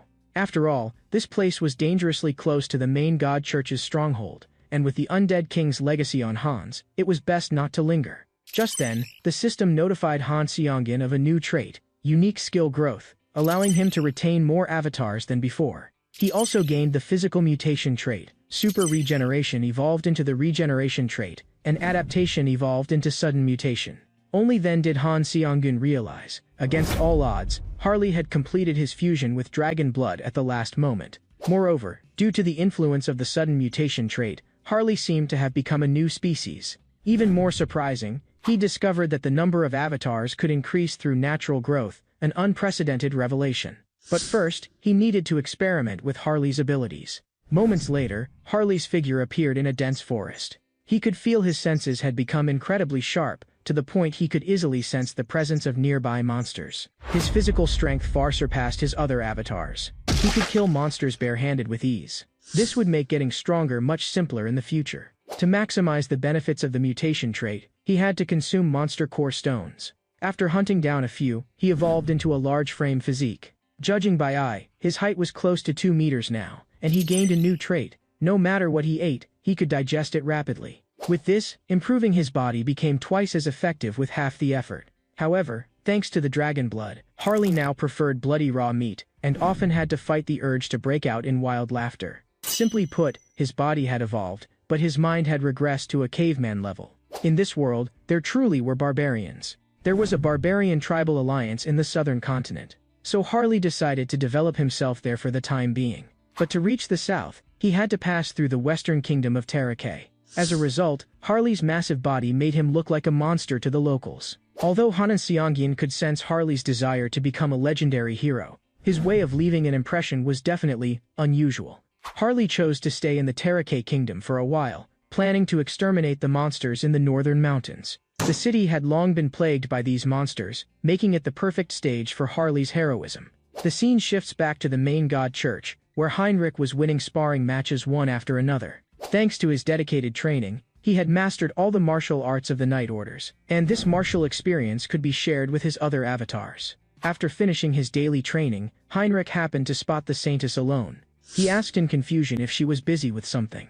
The Saintess smiled joyfully. After it rains, the earthworms come out for fresh air, and I'm here to cheer them on, giving them a little divine power. Heinrich couldn't help but wonder, would earthworms blessed by the Saintess mutate into movie monsters? He asked her again, why are you wearing ceremonial robes today? Is there some special event? The Saintess nodded. You're right, the main god church is about to receive a distinguished guest capable of tracking the undead king. Heinrich's heart sank. If what she said was true, this person couldn't be underestimated. If they could track Hans even through the barrier, they were dangerous indeed. Before he knew it, the afternoon arrived, and Heinrich attended the welcoming ceremony as a guardian knight. To his surprise, the guest in question was Lafori Gluud, a high elf from the Elven Kingdom. The scene shifts again, this time to the central market of the kingdom. A man who looked almost exactly like Harley was browsing the stalls. This was Han Seonggen's sixth avatar, Hubert. He'd acquired this new avatar thanks to Harley's growth. Hubert's initial ability was appraisal, allowing him to easily discern detailed information about any item. Though his proficiency was still low and he could only get vague details, with time and development, he'd surely become the continent's greatest merchant. But first, Han Seonggi needed to eliminate all nearby merchants who could threaten Hubert. To do that, Harley's heroic reputation had to be big enough. This time, Han Seonggen planned for Harley and Hubert to cooperate. Harley would use Hubert's wealth for food and gear, while Hubert would leverage Harley's fame to amass riches. Meanwhile, Harley had arrived at the northern mountains of the kingdom. The monster harassing the locals was an enormous black bear, even larger than Harley's massive frame. But in terms of raw power, the bear was no match for Harley. After easily defeating the bear, Harley found his body had mutated further. His right arm now resembled a dragon's claw. This allowed him to use magical energy, a gift usually reserved for monsters. He also gained a new trait, body aura, to channel magical power. But just as Harley turned around, he saw a colossal figure. He hadn't expected the Northern Mountains' final boss to be an ogre. Its foot was nearly as big as Harley's body. When the ogre stomped Harley flat, it let out a mocking laugh. But a second later, it felt its massive foot being slowly lifted by a growing force. Harley's veins bulged as he shouted, "You think this is funny? Then I'll show you something truly hilarious." With a sudden burst of strength, he flipped the ogre's massive body over with a thud. He followed with a punch, smashing the ogre's skull to pieces. As the ogre crashed to the ground, Harley's body suddenly froze. He caught a whiff of an unbearable stench. It was like rotten eggs. Staring at the thickening black mist before him, Harley instantly realized, so, it's the people from the Vale of the Abyss. He didn't know exactly what they were up to in these mountains, but he could make a pretty good guess. Well then, I'll use you as Harley's stepping stone to heroism. The scene shifts back to the main god church. The so-called High Elves were in fact much like the main god church itself. They lived on the Elven continent and were devoted worshippers of the World Tree. The reason for their similarity was that, while they worshipped different gods, the main god church and the Elven kingdom mutually recognized each other's faith. High Elves were high-ranking figures in the Elven kingdom, and this visit was likely meant to use the World Tree to try and locate Hans. What intrigued Heinrich most, however, were Gluewood's eyes. They really did look like stars, so much so that even the Sanctus was astonished. Gluewood smiled gently. Actually, my eyes are a mark of the High Elves. Elves born with these eyes must serve as priestly bridges between the World Tree and the Elven people. But in any given era, there are only ever 1 or 2 High Elves at most. So, aside from helping to find the undead king's heir, the elves also need the main god church's help. Not long ago, Gluewood had received a divine revelation, that a child fitting the High Elf criteria had been born on this continent, but was soon sold by slave traders as a black magician's sacrifice. So Gluewood needed the church's help to find this child. The child's general location was in the northern mountains of the Terrace Kingdom. But it was important to note that the target had not yet opened her eyes, so she appeared to be just an ordinary elf girl. She was about 15 in human years, with pale green hair and amber eyes. This made Heinrich stiffen slightly, because right now, the figure standing before Harley looked almost exactly as Gluewood had described. At that moment, receiving information from his second avatar Heinrich, he quickly carried the high elf Cecily away from the cave. Soon, Harley arrived at the Vale of the Abyss's hideout. Cecily told Harley there was something she needed in the storage room. Following Cecily's pointing finger, Harley found a fragment of the World Tree. Harley told Cecily to take it, since the escape ahead might be difficult. The scene returns to the church. After confirming Harley had rescued Cecily, Heinrich told Gluewood that he might know where Cecily was hiding. This made Gluewood ask in surprise, "Can you track specific individuals too?" Heinrich quickly shook his head. "No, I can just sense Cecily's aura." But before he could finish, the Knight Commander interrupted, telling Heinrich it was inappropriate to make such vague claims in a serious setting. But the Knight Commander was immediately silenced by Saintess Riesta. Riesta said she wanted to hear Heinrich's explanation. Meanwhile, just as Harley was about to leave the Vale of the Abyss's base, an unknown creature suddenly burrowed up from underground. At the same moment, dragon scales sprouted along his thigh. He kicked out with a whirlwind kick, but it failed to even scratch the creature. Instead, he saw a familiar magic circle inside its gaping maw. So that's it, giant desert worms don't belong here. This was all the work of the Vow of the Abyss. With that, his heroic resolve surged anew. For a would-be continental hero like Harley, those he wanted to save were never limited to just humans. The next instant, he wrapped both arms tightly around the giant worm and poured all his strength into it. Watching as the worm slithered away toward the desert, Heinrich silently prayed, "Don't let yourself get caught again. Go home and live free." But it made Harley curious. If there were so many monsters guarding the perimeter, the Vale of the Abyss must be up to something shady deep inside. Not far away, Elder Nurabe of the Vale of the Abyss was watching Harley's fight with the monsters. He wasn't worried about Harley causing any real trouble. He prepared for this, and Harley couldn't possibly defeat so many monsters so quickly. Meanwhile, as one monster's jaws snapped at Cecily, Harley's left arm erupted in dragon scales to block them. At the same time, Harley pulled a spare magic stone from his pack. With this, Han Seongin's fifth avatar could have endless stamina. Whenever Harley ate a monster core from a certain race, he could immediately transform into that beast's form. The transformation didn't need conscious thought. His body would fight on pure instinct. He'd block attacks, then eat his enemy to replenish his strength. Nurabe instantly changed his mind. If this kept up, it was only a matter of time before Harley broke through. Thinking quickly, Nurabe ordered his men to activate every summoning circle. It was a pity to reveal them now, but it was the only way to stop Harley. Moments later, Harley felt a strange heaviness in his left hand. Looking down, he saw a crystal arrow had pierced straight through his wrist. Turning, he saw multiple reflections of himself. A humanoid figure made of gems was slowly approaching. It had to be a golem created by black magic. Harley could send terrifying telekinetic power within it. Before he could react, a figure swooped down from above. It was unmistakably a demon. Now facing two opponents at once, Harley couldn't withstand their combined assault. The demon sneered coldly. "Give up, you mongrel. How could a filthy beast compare to a pure-blooded ancient demon like me?" At first, Han Xiangjin had thought Harley was done for. But just then, Harley laughed coldly. "You're right, but do you realize you're finished too?" As Harley spoke, a flash of golden light split the sky, forming a brilliant cross-shaped beam.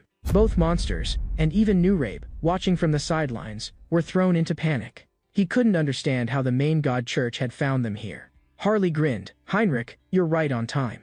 Not long before, the Knight Commander had scolded the Sanctus for acting on emotion.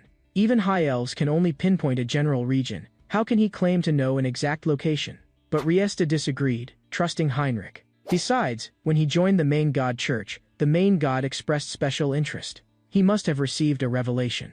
Gluud spoke up too. "As long as we find the child, I'm willing to trust this guardian knight's judgment." That's how Heinrich had arrived just in time at the battlefield deep in the northern mountains. Now, faced with Heinrich, the demon's arrogance vanished. Divine power was naturally toxic to his kind. As for the golem, it was incredibly strong, but Harley found it easy to handle. He seized the golem's head in one massive hand, and crushed it without hesitation. For the eye the golem had shot out. "I'll just replace it with this gem." Ding! The system notified Harley of a successful transplant. He'd gained a new skill, Gemi telekinesis. Harley burst out laughing. "That means I can attack at range now too." Seeing that all was lost, Nurabe ordered his men to release the rest of the monsters and prepare to retreat. But before he could finish, he was struck in the head by a meteor hammer and killed. The escape route had already been blocked by the main god church's forces. Nurabe struggled to his feet. He glared at his subordinates and growled, "Since we're all doomed, I might as well use your souls to activate the final summoning ritual." Dark magic circles began to appear around him. They wove together with chilling energy. A giant hand slowly reached out from the center. The creature it summoned was the embodiment of greed, an ancient demon, radiating a terrifying aura. But it was instantly obliterated by a burst of holy light. The one who'd acted was Archbishop Latius of the Sacred Order. With the crisis over, Harley called out to Cecily to come out of hiding. Gluud approached and thanked him earnestly. If not for your help, Cecily would have already become a sacrifice to the black magicians. Harley just waved it off, saying that as a proud warrior, helping Cecily of the Elven Kingdom was his honor. But in the end, he couldn't refuse Gluud's repeated thanks. "If you insist, I suppose I'll accept your gratitude." Cecily then asked Harley to lower his head. She gently pressed her lips to his forehead. She explained that this was a high elf's blessing. Nature's protection would now always be with Harley. Gluud announced an additional reward. He handed Harley a bracelet woven from world tree leaves. "Whenever you need help, the Elven Kingdom will answer your call." He also left him the world tree branch they'd reclaimed from the black magicians. Meanwhile, with Heinrich's recommendation, Harley also earned the goodwill of the main god church. Now, with Harley's fame supporting Hubert, Hubert could become an independent merchant. With all this settled, the main god church formally made its request of Gluud. For the sake of peace, would the Elven Kingdom help them find the undead king's heir? Gluud nodded and began to attune himself to the world tree. With the world tree, a high elf like Gluud could sense every presence in the world. But he needed one more thing. He had to know exactly what the undead king's aura felt like. Soon after, their group appeared at the Grand Cathedral. Seeing the layers of holy wards, Han Xiangjin felt even more certain. He couldn't break in by force, not with his current strength. Moreover, the path this time was different from his first visit. It seemed the church could lead outsiders along a deliberately confusing route. So even if he learned the precise way in and managed to break every ward, he'd still need strength left over to deal with all the paladins and archbishops sure to rush in. Now, as Gluud tried to use the final shard of the undead king's heart to attune to the world tree, Heinrich suddenly had an idea. Perhaps there was still a way to save Hans. Meanwhile, at the Vow of the Abyss Executive Council, the black magicians had summoned back all their regional leaders from across the continent, except for Elder Nurabe, who remained in the northern mountains. Though they couldn't figure out how the church and the high elves had managed to find Nurabe, this incident served as a stark warning. The shadows hid an unknown and extremely dangerous power. Now, with even the village chief who possessed a shard of the undead king eliminated, and the deeply hidden Nurabe gone as well, they decided to abandon their original plan. They would focus all their attention on the undead king's heir. Han Seongyeon shifted his consciousness back to Hans. Since the enemy was tracking the shards, if he hid his own, there'd be nothing to worry about. As for the hiding place, it would be in a subspace Han Seongyeon created. But no matter how he tried, he couldn't get the shard into subspace. Then he remembered, awakened ones could apparently return to Earth with the shard. So if he turned his body into a subspace, then stored the shard inside himself, it should work. That way, he could merge completely with the shard, wield its power at any time, and perfectly conceal all traces of its energy. Hans then waved his hand, dispelling all the aura-concealing wards in the cave. With that, all the lingering traces would erupt out from the cave at once. The main god church would surely send a massive force to surround the area, and he would use their distraction to slip into the Grand Cathedral and seize the final undead king shard.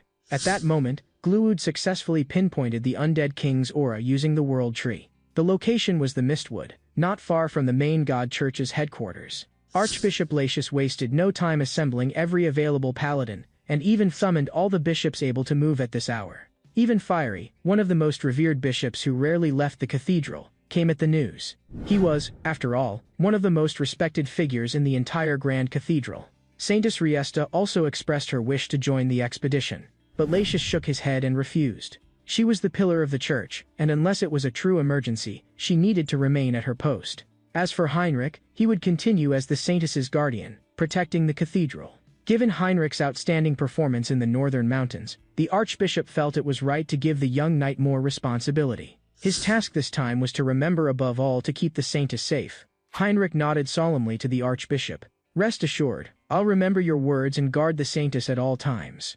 After bidding farewell to the expedition, Heinrich told the Saintess not to worry. "I'm sure they'll all return safely." Seeing the certainty in his eyes, the Saintess relaxed a little.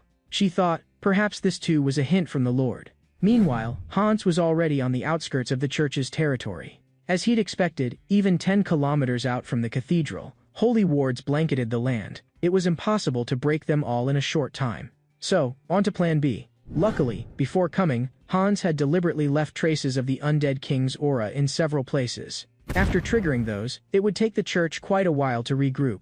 Moments later, the knights left to guard the city widened their eyes in shock, for they were witnessing a scene unseen for years. Waves upon waves of puppets reeking of black magic were flooding into the bishop's city. Time slipped quickly into the depths of night. Following the trail of aura, the archbishop arrived at the cave's secret chamber, but after a thorough search, he found no trace whatsoever of the undead king's heir. This outcome left Gluwu doubting everything. Surely the World Tree wouldn't be wrong about someone being here, and if they'd moved, the World Tree would have sensed it instantly. Archbishop Lacius reacted at once. If their target had learned of their plans, he'd surely use some trick to conceal his presence. With that, Lacius immediately summoned everyone back to the Grand Cathedral. "All of this is just a smokescreen. All I can do now is pray that our guardian knights hold out until we return." Hans's puppet army had already seized control of the church's city. In the chaos, Hans slipped into the Grand Cathedral where the final shard was hidden. Feeling the fragment's aura, Hans's lips curled into a faint smile. Now, it's finally time for the undead king to return to the world. Meanwhile, the knights were rushing to reinforce the front lines. Heinrich pretended to watch the fighting, all the while planning his next move. The archbishop's order was to protect the Sanctus, so he could stay in the courtyard and decide whether to join the fray. But what surprised him was the sheer number of knights still guarding the stronghold, many from unfamiliar orders he'd never seen before. Still, there was no need to worry. Hans had already infiltrated the cathedral. Just then, a golden figure materialized. He instructed that only 30% of the knights were needed to handle the undead here. The rest must hurry to the cathedral's sealed chamber, where the heir's aura had just appeared. This caught Heinrich completely off guard. He'd forgotten about the existence of the church's inquisitors. Realizing this, he quickly slipped in with the knights rushing back to the cathedral. At the same time, the Sanctus and her group had begun their journey to the cathedral. Sanctus Riesta remarked that she had never sensed any trace of external intrusion, which meant the enemy must have teleported inside. The realization sent a chill down her spine. Even with the enemy so close, she hadn't sensed a thing. If the undead king truly revived, she feared it would be nearly impossible to seal him away again. Upon hearing that inquisitors would soon enter the fray, Han Seongyeon focused his consciousness on Hans and immediately summoned Marcos. In life, Marcos had been a powerful black magician, and even in undeath, his strength was terrifying. Once Hans confirmed that the Inquisitor and Marcos had perished together, he re-entered the sealed chamber. Although there had been a few unexpected twists along the way, Hans managed to obtain the final shard. But surprisingly, this shard didn't resonate with him as easily as the previous two. Hans felt strangely incomplete, guessing the fusion might require time.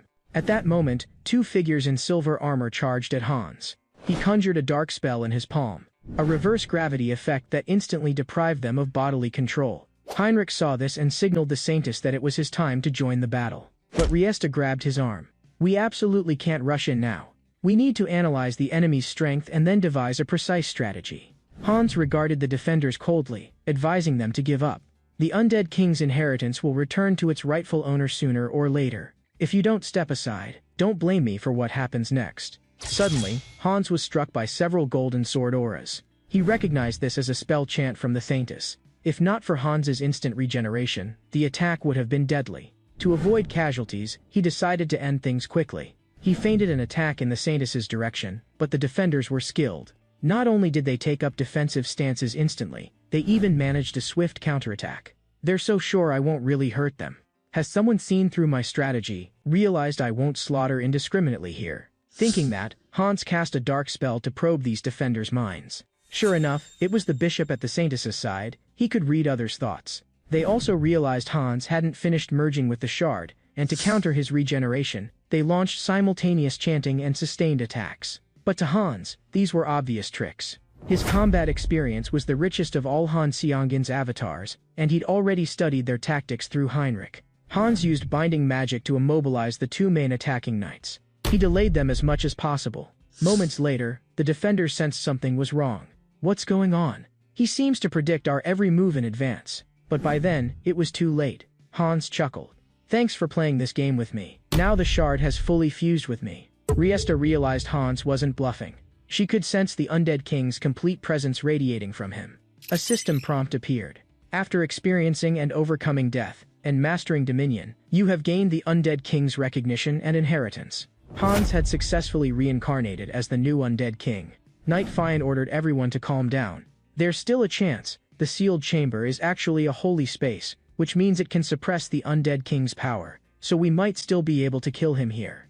Hearing this, Hans found it laughable. After becoming the undead king, he'd earned the achievement, immunity to instant death, and his special skill, Corrupted Heart, had evolved into the Undying Heart. In other words, he was now truly invincible. Hans pressed his palm to his face, then slowly opened his eyes as he lowered his hand.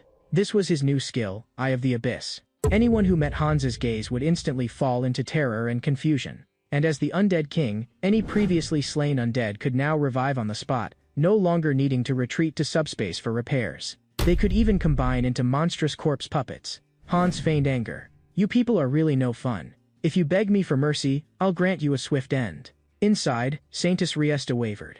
She, as the church's saintess, must never retreat. She bit her lip, her mind made up. Riesta took off her necklace and handed it to Heinrich. "Heinrich, this is the saintess's token. So long as it exists, the church will never fall. Take it and escape now. Grow strong enough, then return to avenge us against the undead king." With that, she turned and addressed the knights. "From now on, everyone must do whatever it takes to clear a path for Sir Heinrich." Hans kept up his angry act. "You damn insects disgust me. Aren't you afraid I'll kill you all in an instant?" But just then, a giant fist slammed into Hans's face. Hans looked at Heinrich and laughed. "You may move quickly, but your sword is too blunt to pierce me." He raised his hand and unleashed a sword aura spell at Heinrich. Heinrich grimaced in pain. But in truth, he was quietly admiring Hans's performance. The sword aura had only just nicked his armor. With Heinrich in the fray, Hans could finally unleash his full power. This left Saintess Riesta deeply confused. Now that there was a chance to escape, why did Sir Heinrich keep fighting to the end? Heinrich replied quietly. "I didn't choose to run because I didn't join the church to cling to life at any cost. Rather than abandon comrades who fight to the death, I'd rather stay and sacrifice myself to protect the world. Besides, Archbishop Lacius told me before he left, protect the Saintess, no matter what." In that moment, Heinrich's faith reached new heights. The system notified him of a new special skill, Blessing Radiant Sword. In a blaze of golden radiance, Heinrich's figure alone could be seen approaching the undead king. Hans looked at Heinrich, genuinely admiring his performance. Like a movie, after the climactic battle comes the farewell to the audience. Then, Hans's slightly weakened voice drifted across the field. I never thought the church would have someone as strong as you. Sir Heinrich, you are truly a foe worthy of the undead king's memory. I will remember your name forever. With that, he lowered his defenses and took the holy sword's blow head-on. With a whoosh, the system notified Hans that, having suffered a mortal wound, his death immunity was triggered. Moments later, only the undead king's lingering aura remained on the field. Heinrich, feigning exhaustion, panted heavily. I never thought he'd still manage to escape. But his earlier superhuman feat was already burned into everyone's memory. In that desperate moment, he'd managed to strike the undead king's heart dead on. Everyone began to wonder, could Sir Heinrich truly be a chosen one of the gods? On the other side, Han Xiangyan returned to his main consciousness, first becoming Hans, the undead king, and then playing Sir Heinrich, who, blessed by the main god, defeated Hans. A perfect hero and demon king rivalry. Truly, this was a fascinating hero's tale. Then he casually opened the system panel, and found his shot points had just shot up by about 8 million. After upgrading his exclusive skill, he unlocked a new feature, the ability to customize an avatar's appearance according to user requirements. In other words, he could now freely DIY the appearance of his avatars. Just like in a video game, this feature could be split into two functions, creating a new avatar, or modifying an existing one. Modifying an avatar allowed him to change the current avatar's appearance and stats at will, while creating an avatar gave him a one-time chance to set both appearance and stats from scratch. The biggest difference between the two seemed to be gender. Han Xiangyan looked at the gender selection button and told himself he wasn't harboring any strange ideas. He just wanted to see in detail what the differences were. But his hand moved almost involuntarily to the female option. Unexpectedly, the system notified him he couldn't select that gender. Looking further down the interface, Han Xiangyan saw something intriguing. The choice of medium was required to create certain races. He guessed the medium must be tied to the desired race. That meant the world tree branch Cecily had given him might finally be useful. So Han Xiangyan took out the branch and placed it in the medium slot. Ding! The system detected the world tree's aura, and using the special medium, he successfully created a new race, Elf. Now that he could customize, he decided to give the new avatar a handsome face and a tall, slender build. As for the main stat, he put all points into nature affinity. He named the avatar Harris. And so, the legend of the continent's new mercenary king would begin. The scene shifted back to the continent's newest hero, Harley. Thanks to the publicity from the Night Order, he'd become a minor celebrity in the northern city. Now that the monster problems in the northern mountains were solved, the only place left to make use of was the southern region. As long as he became a southern warrior, he could keep building his fame. Just then, Harley's outfit drew the ire of some southern warriors. He was wearing clothing that should only be worn during traditional festivals. Harley was a bit confused. Isn't this what everyone's wearing these days? This sent the others into a frenzy. You really are a stupid, ignorant barbarian. I hereby challenge you to a southern traditional duel. Harley didn't hesitate at all. Sure, but I have one condition. Why don't the three of you attack me together? His words shocked the group. He dared to ask for a 1-against-3 fight. It felt like a deliberate insult to the honor of southern warriors. Harley tried to compromise. If that's too much, 2 of you come at once, and the third can help pick up the other 2 when they fall. Moments later, the scene unfolded exactly as Harley had predicted. The one who hadn't fought slowly raised his finger. You're no southern citizen. You're strong, but you don't have the warrior's mark. Harley scratched his head innocently. Please don't say that. I'm a native southerner just like you. There's a reason I don't have a mark. It goes back 20 years. Back then, our tribe was holding a duel to select the next chief. My father was the tribe's greatest warrior, so it was no surprise he won in the end. By tradition, the former chief would grant the winner one wish. My father was bold. He publicly refused to marry the chief's daughter. But then he explained, he had good reason. He and the chief's daughter were actually siblings by blood. No one expected what happened next. The chief didn't deny it, but admitted my father was telling the truth. It turned out the chief, unable to have children, had adopted the girl years ago. But my father's public revelation shamed the chief and sealed his fate. At the time, my mother was pregnant with me and couldn't help him fight. To protect my mother and unborn self, my father took all the tribe's warriors and fought alone. In the end, they all died heroically. My mother barely escaped the pursuers, found a remote cave, and raised me there. She passed away from illness not long ago, so I came alone to the southern city. That's why I have no mark. Hearing Harley's story, the men were overcome with grief. They'd never imagined such a moving tale in these peaceful times. They all hugged Harley at once. Right then, they felt utterly wretched, apologizing for calling Harley a barbarian before.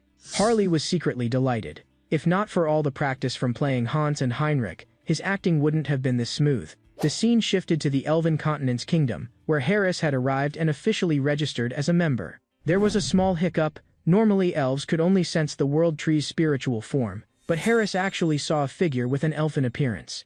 Gluud told him, "That's the world tree herself, the one all elves revere. She rarely appears in that form. For her to appear before you means she's paying special attention to you." Harris was stunned. Could it be that after the main god, even the elven world tree was now interested in him? Meanwhile, on the city's commercial street, Hubert was running into some trouble. Ever since he'd opened his shop here, a few local thugs came by every day, looking for excuses to cause trouble. But this only lasted for a little while, because each time, Harley would step in and take care of them. And since the story Harley told was so moving, he'd also become friends with those southern warriors. Over dinner, the warriors suggested Harley get the exclusive Southern Warriors mark, just like the one they bore. It was a symbol of being a true Southern warrior. And as it happened, there was a Southern-born spellcaster in Tarak's commercial district who specialized in tattooing these marks. When Harley arrived as directed, he stumbled upon the spellcaster, Laura, being shaken down by some street thugs for protection money. Harley didn't hesitate. He swung his arm in and delivered a hard elbow strike. After dealing with the troublemakers, Harley approached Laura and explained he wanted the Southern Warriors mark. Laura didn't refuse, but she warned that while the mark would grant Harley great power, it would also greatly drain his physical vitality, so he should think it through carefully before deciding. Yet a moment later, Laura changed her mind. "Actually, what I said doesn't really apply to you. It's been years since I've seen a Southern warrior with such abundant life force. Maybe I can make an exception and give you the highest level Battle King's mark." Hearing this, Harley agreed immediately. "Then do as you see fit. Give me the top-level Battle King's mark." But Laura quickly clarified that it was only her idea. No one had managed that technique for centuries. "In that case, just give me the Great Warrior's mark," Harley replied. But Laura refused again, saying she didn't have enough materials on hand, and it had been many years since she'd tattooed anyone. Besides, more important than that, a warrior needed an impressive record to earn a mark. For the Great Warrior's mark, you'd at least have to cross the northern mountains of the Iron Fortress and slay the giant there all by yourself. At those words, Taraba beside them shuddered violently. It didn't sound complicated, but no one had ever pulled it off alone. The giant's head was as big as a normal person's body. Just then, Harley slowly pulled a massive skull from his pack. "Is this the giant you're talking about?" Laura's expression shifted. She recognized the skull immediately. "So you hunted this giant by yourself?" Harley nodded. "Of course, and honestly, it wasn't even that hard." Laura told Harley to come back in a few days. Tattooing such a mark was exhausting even for a spellcaster, so she'd need to rest and recover. Harley told her not to worry about food. "Just leave that to me." Moments later, Harley showed up at the thug's hideout. With a gentle request, he managed to secure a large crate of meat from them. Harley returned to Laura, his pack stuffed full, prompting Laura to recall her own son. "You really are a piece of work. If my son were still alive, he'd be about your age. But at my age, I can barely chew this stuff. Still, since you're so sincere, I'll at least give it a try." To Harley's surprise, Laura was probably around 60, not particularly large in build, but her appetite left Harley stunned. Outside of himself, none of Han Seongin's other avatars could eat this much. Laura wiped her mouth delicately. "Now that I've mostly recovered, get ready for your marking." Harley lay on the bed, grinning in anticipation, already dreaming of life as a Southern warrior. But Laura soon ran into a problem. "Your skin's too tough. My tattoo needles can't even pierce it." Thankfully, Laura was no ordinary spellcaster. In her youth, she'd represented her tribe in battle. Before long, Harley received a system prompt. "Congratulations, you've received the Chaco's battle mark." He was now officially a great Southern warrior. The Great Warrior's mark was indeed different from the regular kind. Its color wasn't the usual black, but a striking, brilliant red, like a sun shining on his skin. It gave Harley a massive boost. Now, even without using his mutation traits, he was confident he could take down that northern giant barehanded. After finishing the initial tattooing, Laura collapsed from exhaustion. Harley quickly asked Taraba to do him a favor. Get those guys to bring more food. After all, the tattoo was only a rough outline for now. The scene shifted to the main god church. Saintess Riesta was still praying daily for Heinrich. Though she'd prayed for many days, she couldn't rest easy. Because she couldn't forget Heinrich's image as he protected everyone in the final moments. Facing the undead king, who had nearly destroyed the continent, Heinrich hadn't retreated a single step. It made her feel, as the Lord had said, that maybe Heinrich truly was the chosen one reborn. At that moment, Heinrich finally woke from his coma. He reassured them. He was fine, nothing serious. Riesta gently took Heinrich's hand. After all these days of reflection, I've decided, as the sanctus of the main god church, to nominate you as the hero of Auterica. Heinrich's heart leapt with joy. At last, the day had come. He had finally been chosen as the one destined to stand against the Demon King. The scene then shifted to Hans. After learning that Heinrich had officially been chosen as the kingdom's hero, he made up his mind. Now that a hero had been born, it was time for Hans, as the Demon King, to fulfill his own role. He decided to use the infectious servant magic he had honed to perfection during this time to continue his plan of punishing evildoers. Soon, new legends of the folk mask began to sweep across Earth.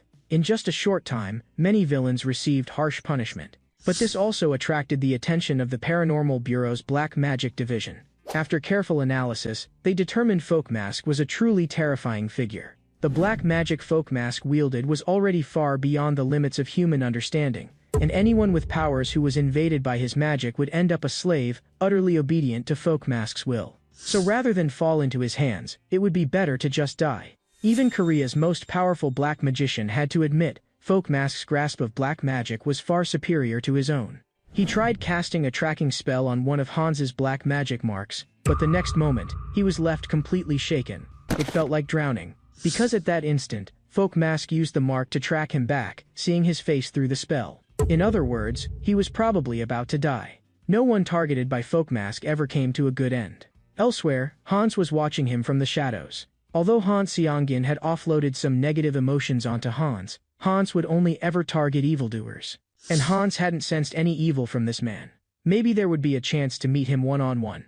After this, Hans's popularity online reached unprecedented heights, with many people even forming fan clubs in Folk Mask's name. But Han Seonggin didn't feel happy about it. If Hans's fame kept soaring, it could mess up his future plans. Suddenly, a knock on the door interrupted Han Seonggin's thoughts. When he opened the door, he found it was Kong Tae-san from the Paranormal Bureau. Kong Tae-san was Han Seonggin's only real friend on Earth. Back when Han Seonggin was disabled, Kong Tae-san had often looked after him.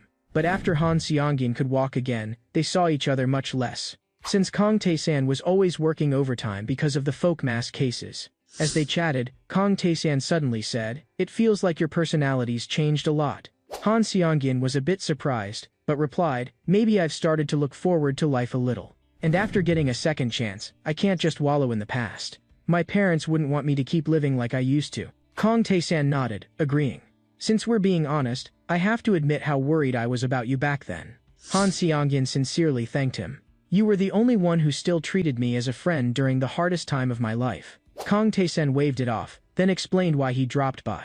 "We've been close since we were little. After your parents' accident, I joined the Bureau's investigations unit because of it. Officially, your parents' case was ruled as indiscriminate terror by an awakened individual. Everyone believed it for years, but recent events have changed things. There's an organization that's been committing terror since long ago, something called the Skybreakers. They're extremely careful, never leave evidence, so there've been no leads at all. But now there's this mysterious figure, Folk Mask, blowing up online. I think he's worth investigating. So I came here partly to visit, but also to complain about the Bureau. Why waste time hunting down a hero like Folk Mask who's actually ridding the world of evil?" Han Seonggin just nodded. "You're right, heroes shouldn't be treated that way." Then Kong Tae-san turned the conversation back to Han Seonggin. He advised him not to think about becoming a novelist, because hero defeats Demon King stories were just too cliché these days. After glancing through Han Seonggin's draft, Kong Tae-san suggested changing Hans's character to someone like Hannibal. That would give readers a much bigger thrill. Seeing it was late, Kong Tae-san got up to leave. But before going, he told Han Seonggin something important. His grandmother's health wasn't good, so Han Seonggin should prepare himself. That left Han Seonggin feeling hollow inside. When he was young, he'd often felt the warmth of Grandma Kang's care. She was a truly kind old lady, as close to family as Kong Tae-san himself. No matter how hard Kong Tae-san worked, he'd always make time to visit and support Han Seonggin. And yet, Han Seonggin had never been able to do anything for Grandma Kong. Suddenly, a crucial thought crossed his mind. One of his avatars might be able to help. What he needed was a healer or priest, and Heinrich fit the bill perfectly. But now that Heinrich was the officially recognized chosen one of the main god church, bringing him to Earth wouldn't be easy. If he vanished right after becoming the official hero, it would definitely cause a stir. The scene shifts to Rafaela City. Diana and her younger brother are on their way to the academy, while Han Seongin's second avatar, Heinz, arrives at the same time. Diana is visibly excited to see Heinz. It's been a long time since he last visited them. Heinz chuckles and explains he's been busy with some things lately, so he only just found the time. Diana straightens her expression and asks him to be honest. You didn't come all this way just for a visit, did you? Are you in some kind of trouble? Seeing this, Heinz drops the pretense. He pulls a gold coin from his pocket and says he needs to hire her again. He needs some information from her. A moment later, Heinz is back at the villa. Jean Soren stares in shock at the table covered with rare treasures. He can't figure out where Heinz got so many things. It's all thanks to Diana.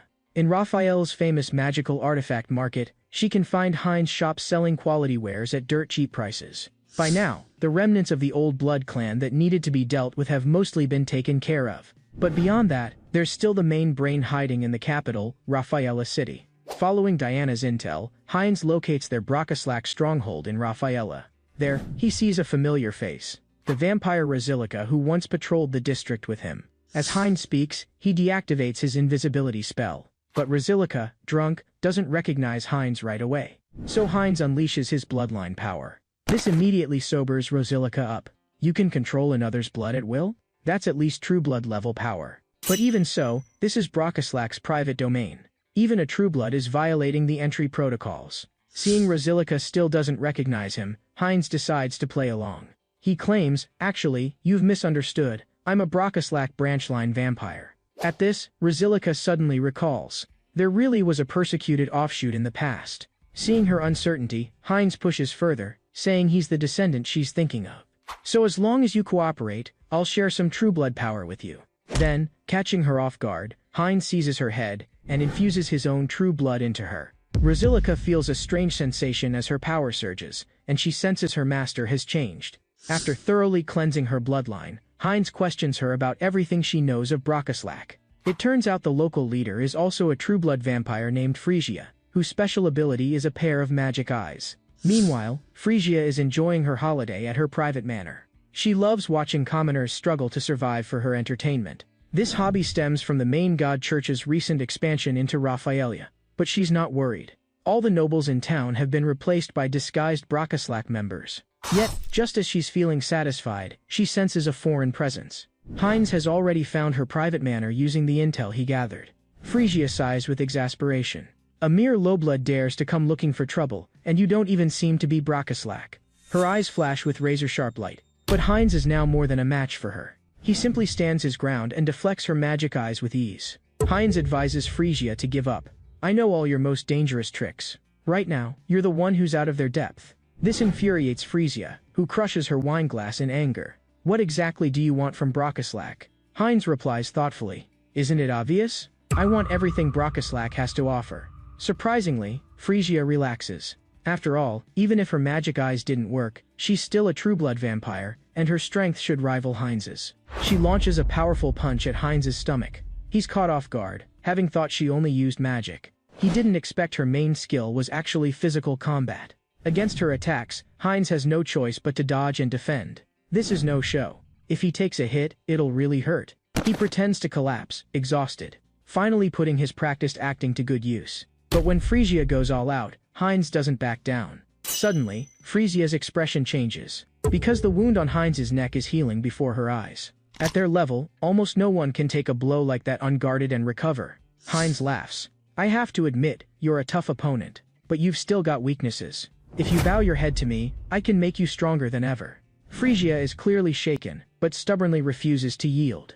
Heinz continues. If you won't listen, just look down and see for yourself. Within their fighting ground, a massive blood ritual array appears. While Heinz seemed to be dodging, he was actually using spilled blood to cast a blood magic formation. He was never a brawler. He's a master of blood magic, even able to forcibly inject serum into true bloods of the same level. Phrygia feels an agonizing wound on her neck, but instead of losing vitality, her power is surging. Confused, she asks what Heinz did to her. He tells her to sense her body. Can't you feel your muscles and flexibility evolving? She realizes he really can make her stronger. But from now on, she's lost her absolute freedom. Her body must now obey Heinz's will. since the serum in her veins is from his blood lineage. He didn't go to all this trouble for nothing. Above Frisia, there's an even stronger vampire. Mulo. Only Frisia knows his whereabouts. Soon, Heinz arrives at Duke Bright's mansion, where Mulo resides. Even before Heinz arrived, Mulo had sensed something was different about Frisia's blood. He was Frisia's former master, so at first sight, he felt nothing but murderous intent. Heinz pulls Frisia behind him. What a shame, I wanted to resolve things peacefully, but you tried to harm my people. Mulo snorts. Never mind that you stole my subordinate. Just stepping into Brockaslak's domain like you own the place is more than enough to anger me. I'll keep you and Frisia here forever. With a wave of his hand, he summons all Brockaslak vampires. But soon, there's a flicker of panic. Why have only a handful responded? He demands an answer from Frisia. What did you do? Frisia has no choice but to confess. Just recently, a large number of members chose to follow me instead. Mulo can't understand why his subordinates would willingly accept a new master's blood with no resistance. That's no different from being devoured by their own kind. At this, Mulo casts Brockaslak's unique blood warlock barrier. Enemies inside it feel double the pressure, and can't use any blood magic. His vampires, on the other hand, can attack freely. He orders his other true blood, Oval, to finish Heinz off. But just as Oval's about to strike, his body freezes. The effect of a binding spell. He can't understand how Heinz can cast magic inside the blood warlock barrier. Next, Heinz uses his acceleration trait to duel Oval in midair. Mulo watches, stunned. Oval is the fastest trueblood under his command, yet Heinz's speed is a match for him. With Frisia joining the fight, Mulo sees even she can now easily keep pace with Oval, and she single-handedly took down the rest of his followers. He can't imagine where her new power came from. Meanwhile, Heinz appears right in front of him. You still have time to worry about this? Mulo remains confident. Within this blood warlock barrier, you can't possibly dodge my attacks. Heinz just laughs openly. I never intended to dodge. Taking advantage of Milo's hesitation, he grabs Milo's throat. Too bad I forgot to mention, any injury to my body can instantly heal. Milo watches Heinz's arm regenerate on the spot. At last, he realizes what a monstrous enemy he's up against. Heinz slowly releases his grip. Don't be so afraid. I never planned to kill you. What I really want is the seat of leader behind you.